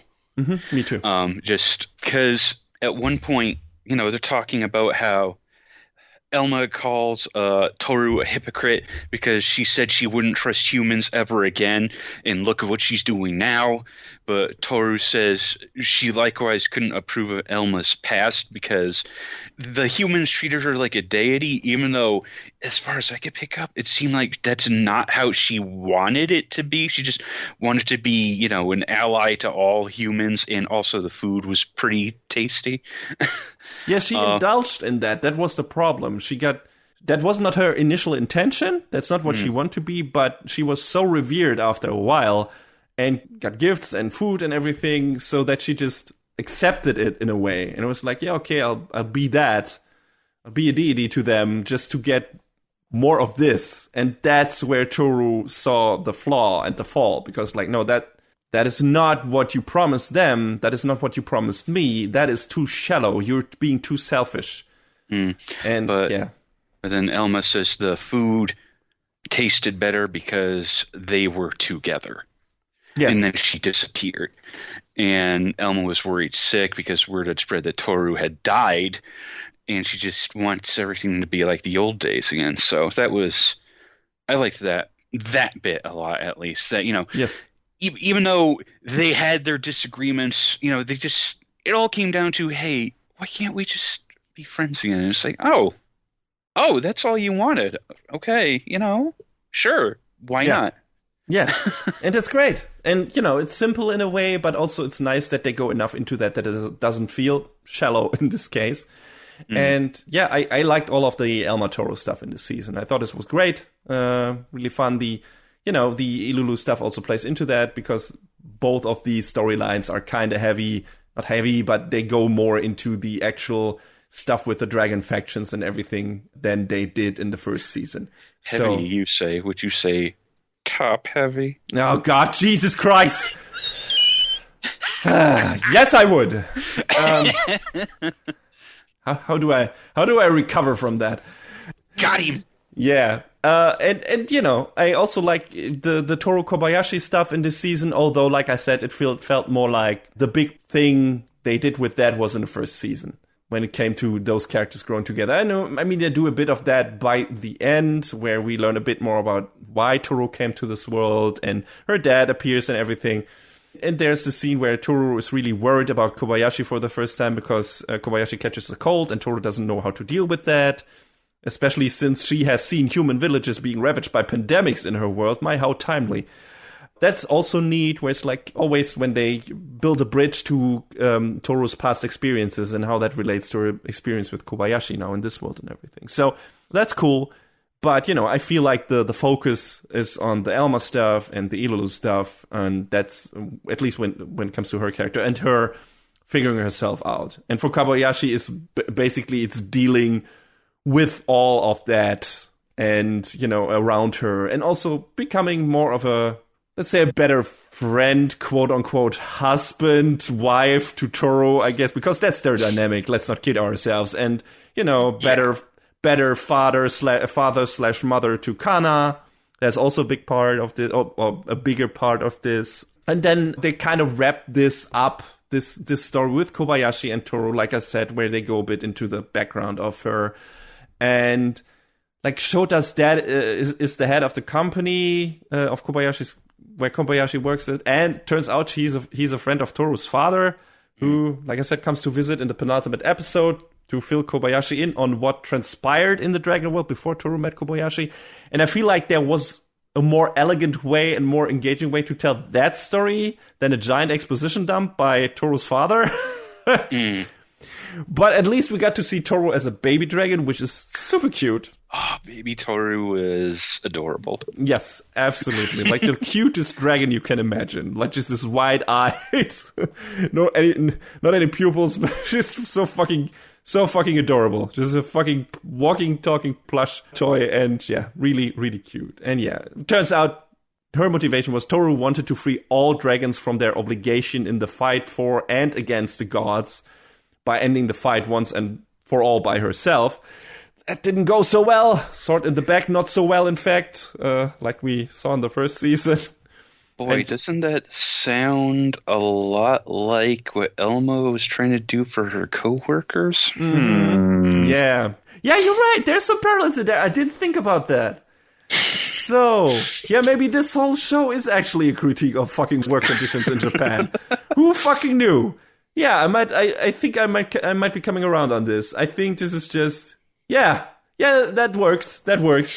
Okay, KyoAni, I'll give you the benefit of the doubt. I feel like, yeah, this is what the show is doing subtext-wise. So, all right, yeah.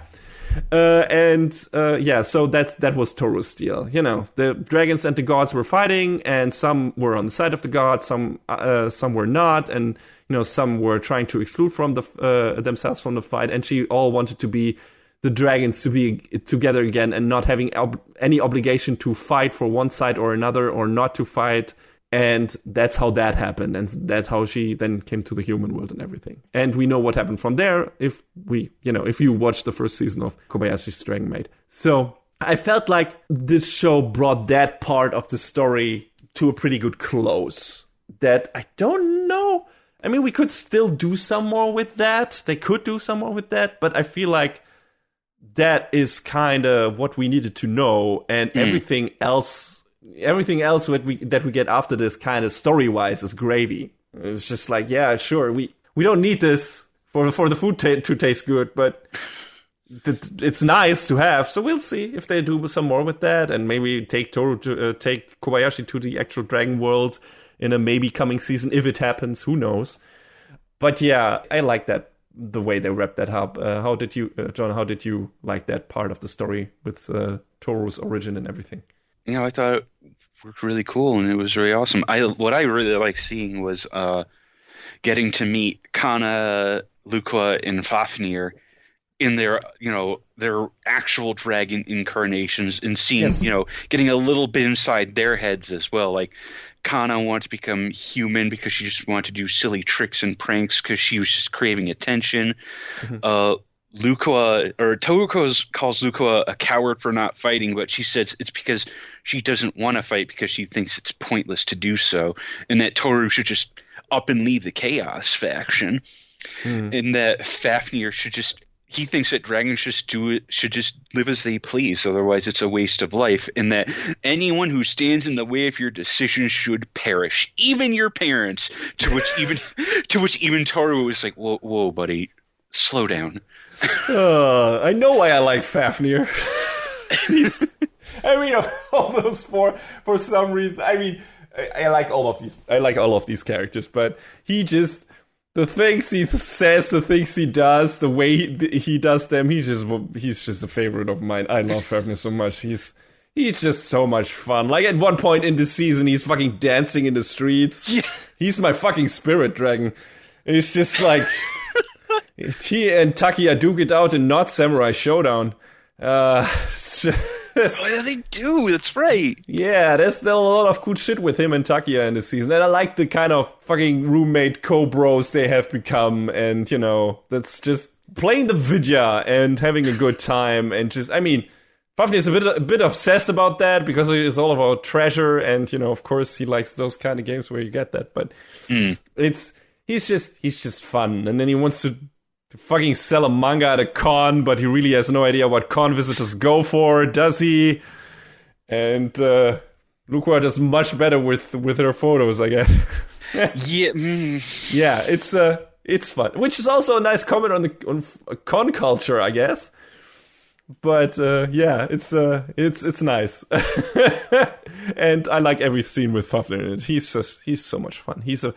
He's definitely one of the best side characters. But we have a bunch of more great side characters. Like, one of the minor ones is Georgie, that I would say ideal mate girl that we meet in the first season, I guess, and we see a bit more of this, and we finally see what she looks like without her maid costume in this season, after she helped out everyone in the amusement park. But also, her obsession with her part-time hobby is so big that she doesn't respond to her real name anymore in class. Oh my god. Slightly worrying. my favorite, that was like, oh no, girl, what are you doing? But my favorite part of that episode was Kobayashi, Kana, Ilulu, Toru, and Saikawa all go to an amusement park, and somehow Georgie is every single mascot. Just every single one. Like, how are you every single mascot all at the same time? She just loves to dress up. It's fine.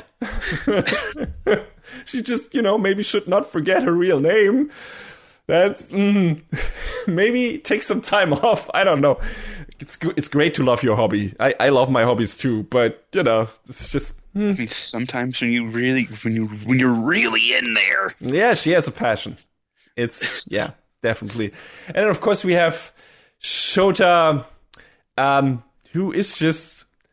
It's probably the most worrying part, as usual in this season, because he hangs around with Lucroy, and Lucroy is kind of being a bouncy creep the entire season.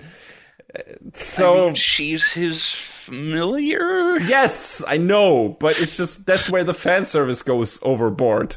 Yeah. I guess, and it's a bit creepy. Sorry, it just is. Yeah, it doesn't 100% work. It's an older woman who puts like the face of an 8-year-old child or something between her tits all the time. And of course that could be the dream for a lot of young boys, but maybe, I don't know, dial it back a bit. It's just, that's all I'm saying. A bit, slightly. But, I mean, they sort of give a reason for that, because since she's now Shota's familiar, she has a home, and she says at one point, the thing I hate most is losing a home, because she was driven from her homeland due to the mistake she had made. So, it works out. I mean, yeah, absolutely. It's totally understandable. It's just like, why it's actually in there. She could show her affection in a different way, and she, of course, partially does, Yeah. But, and that's great, and those scenes are great, and those story beats are great. It's just like, hey, we know why this is in there. No, yeah, true.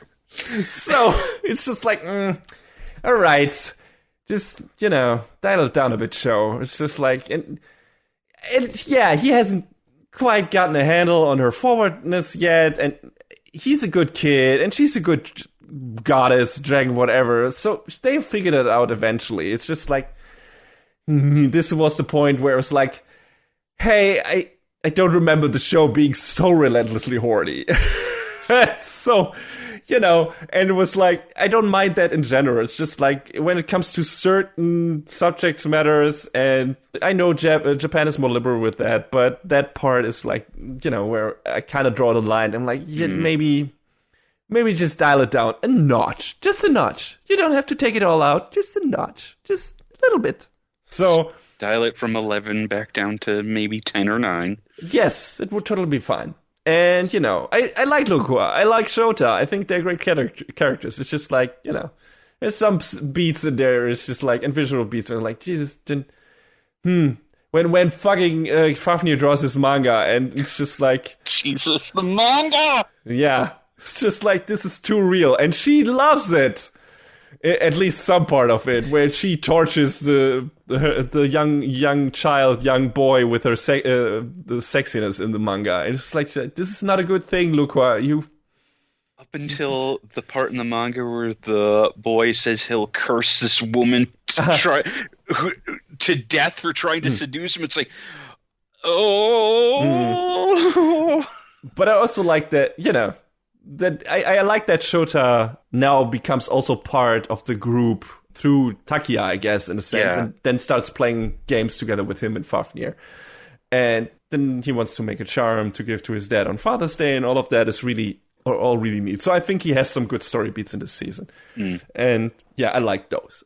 Not all the other stuff. And Lukua is not the only one who's like horny on Maid, like Saikawa fucking I think she was in the first season, but man, is she a fucking horn dog in this season. Like, everything Kana does that shows her, like, the slightest of affection, she is losing her fucking shit. That's what we call simping. Yeah, I guess. Holy shit. Man. I mean, to be fair to Saikawa, she eventually is able to kind of dial it down at least a little bit. I guess. Yeah. Oh, she also shifts her focus or kind of divides it between Kana and Ilulu at some point. You know, she kind of gets a bit horny for her too and makes the effort of integrating Ilulu into hers and Kana's playdates, which is nice. You know, especially since Lulu is battling with her guilty conscience for attacking the city and everything. And then playing with the two girls puts a genuine smile on her face, which is a really nice scene. And she also quickly realizes that Monopoly brings out the worst in people, which is spot on because it's a horrible board game. The worst. But I love that. I love that joke. I thought that was fucking amazing.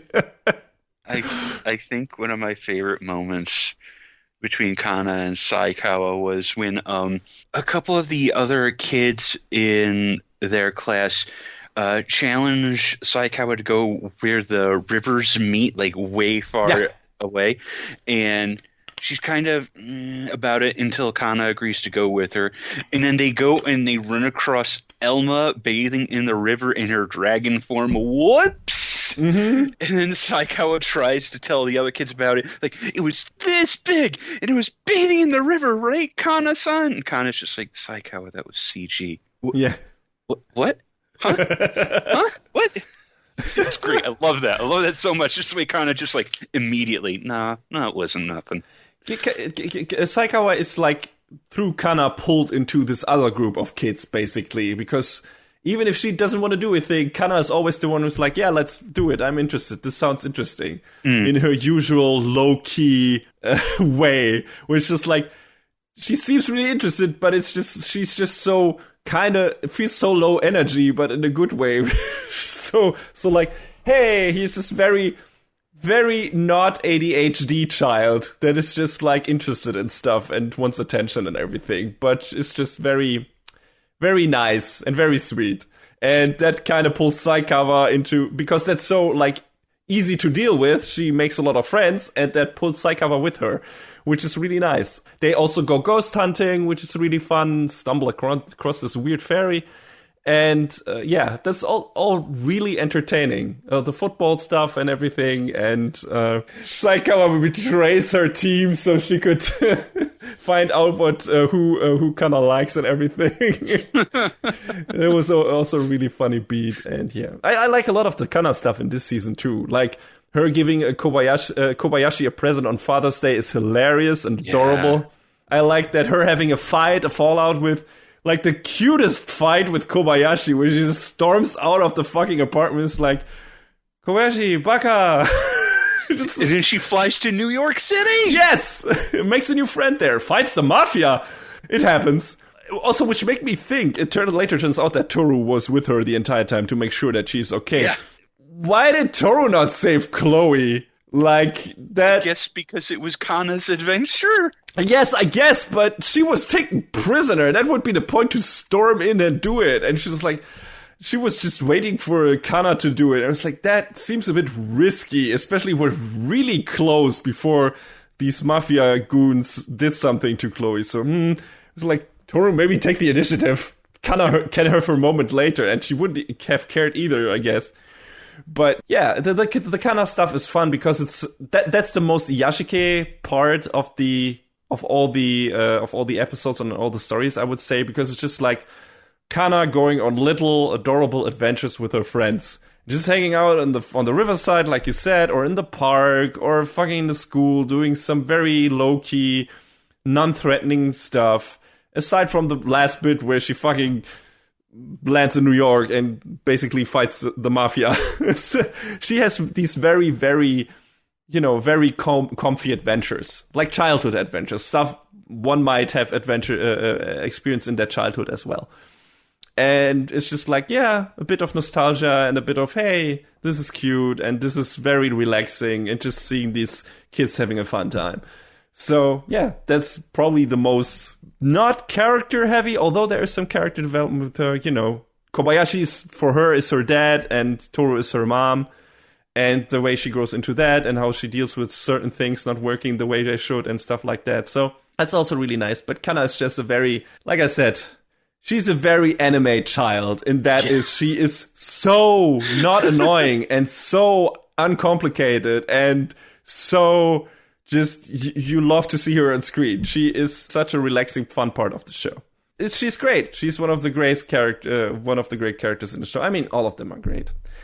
And yeah, it's kind of what we get out of the season. And then by the end, we get an improvised wedding between Toru and Kobayashi, guys, which Kobayashi doesn't get until the very end. And then that flies in Toru's face. Yeah, a little bit. And also, Takia learns a very harsh lesson that you should not arm wrestle with a dragon. That looked painful. Holy shit. I mean, I love that he's integrated into the group so much, but holy shit, know your limits, dude. They're all like, man, he's really courageous. It's like, he just doesn't know what he's getting into. Someone should really stop him. But yeah, fun times. That's what I would describe the show with, actually. Fun times with dragons, maids, and a bunch of colorful characters. It's just, if you want to have a good time, that's what Dragon Maid is. If you can deal with the fan service, then it's just a good time. It's just, if you are bringing it around, really stressed out from your work conditions, then watch a show apparently about fucking work conditions in Japan. Who knew? Subtext is awesome, isn't it? Yes, it's great. Also, speaking of great, cursed be the amazing OP and ED living rent-free in my head all the fucking time. This is an OP I definitely did not skip this season. No, me neither. I didn't skip the OP, I didn't skip the ED one single time. I love them both. They're very bouncy and very joyful, and just the OP, the way it's animated is so fucking great. Yeah, I think alongside this show, there were maybe one or two OPs I didn't skip this season. Everything else was like, yeah, who cares? Yeah, and this is definitely one of them that I know, you just can't skip. And I know, raise your red flags for people who skip opening sequences. Listen, sometimes they just don't hit. Yeah, sometimes they're just like, okay, it's nice that they're in there, but it's just... And it's a good song, but sometimes, the animation is shit, or the song is shit. It needs to work perfectly together to make it a non-skippable OP for me. And Dragon Maid was definitely one of those. And I think the first one, the one from the first season was as well. But this one is just like, it's so fucking catchy. It's so just the way it opens up already. Fuck!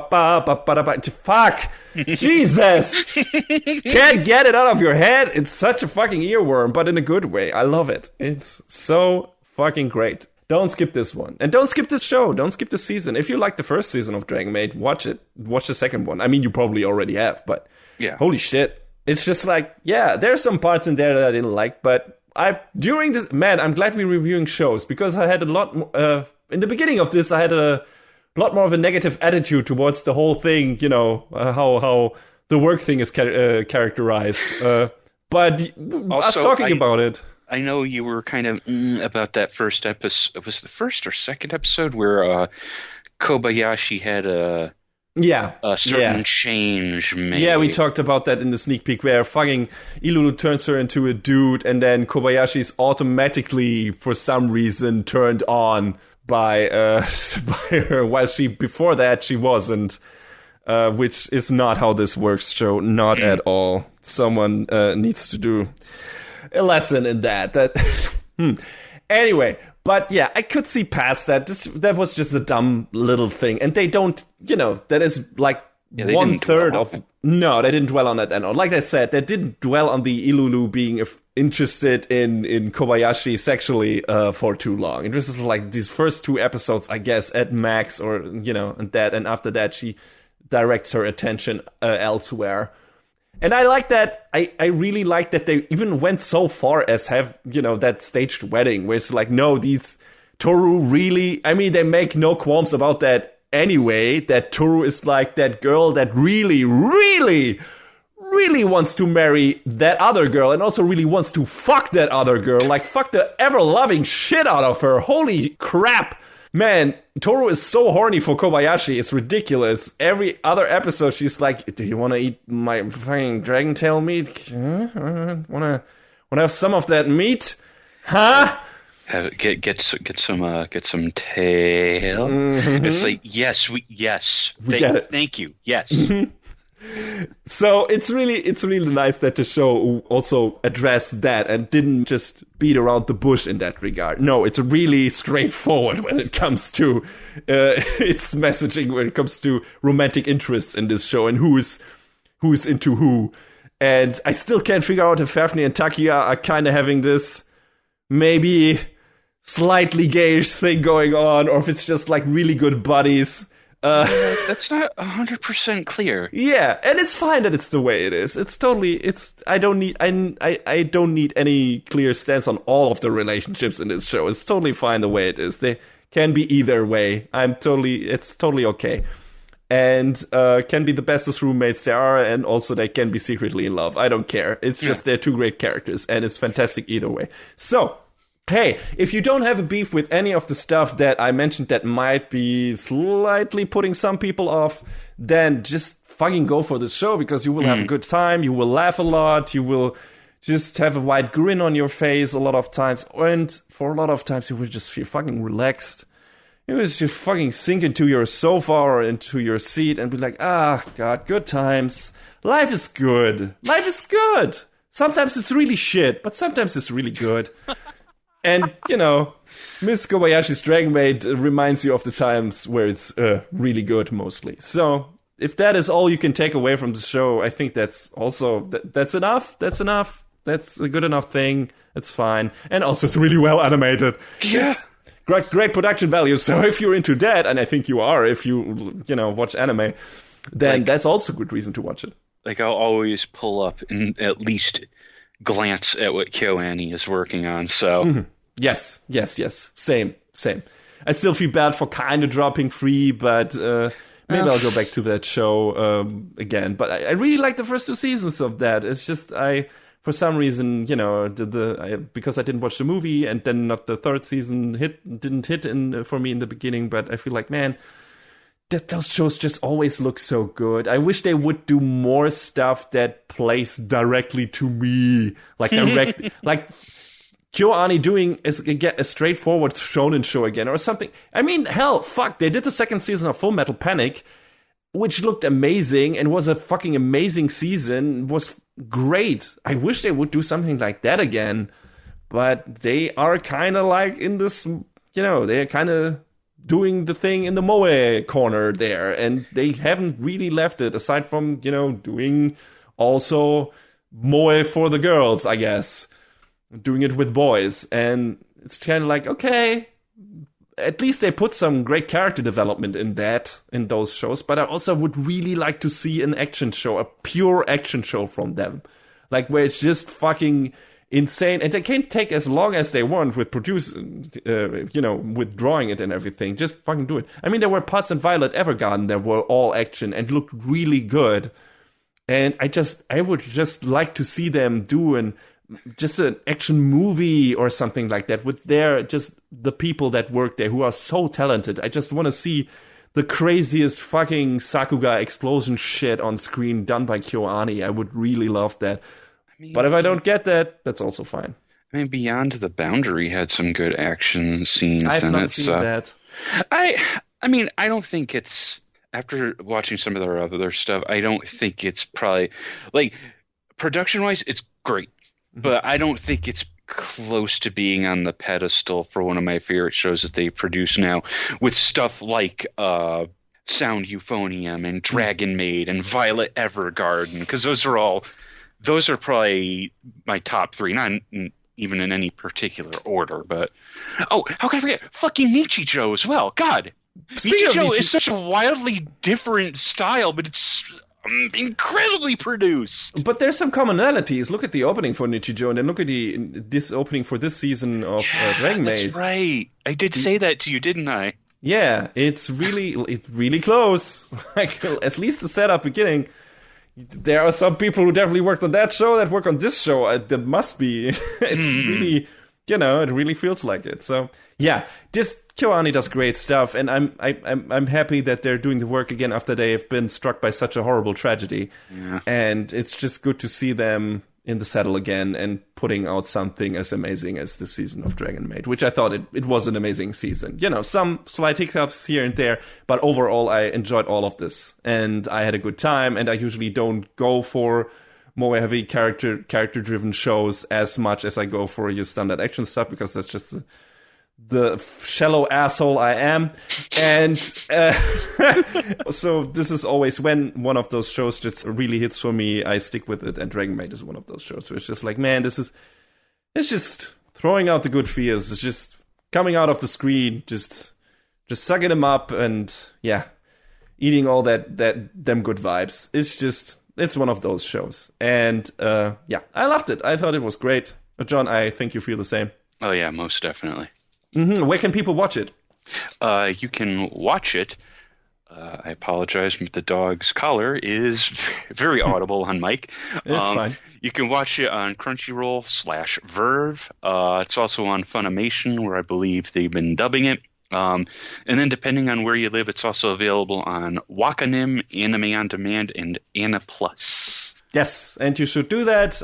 We promise you here at Anime Brain Freeze that you will probably 90%-ish have a fiery good time. Mm-hmm.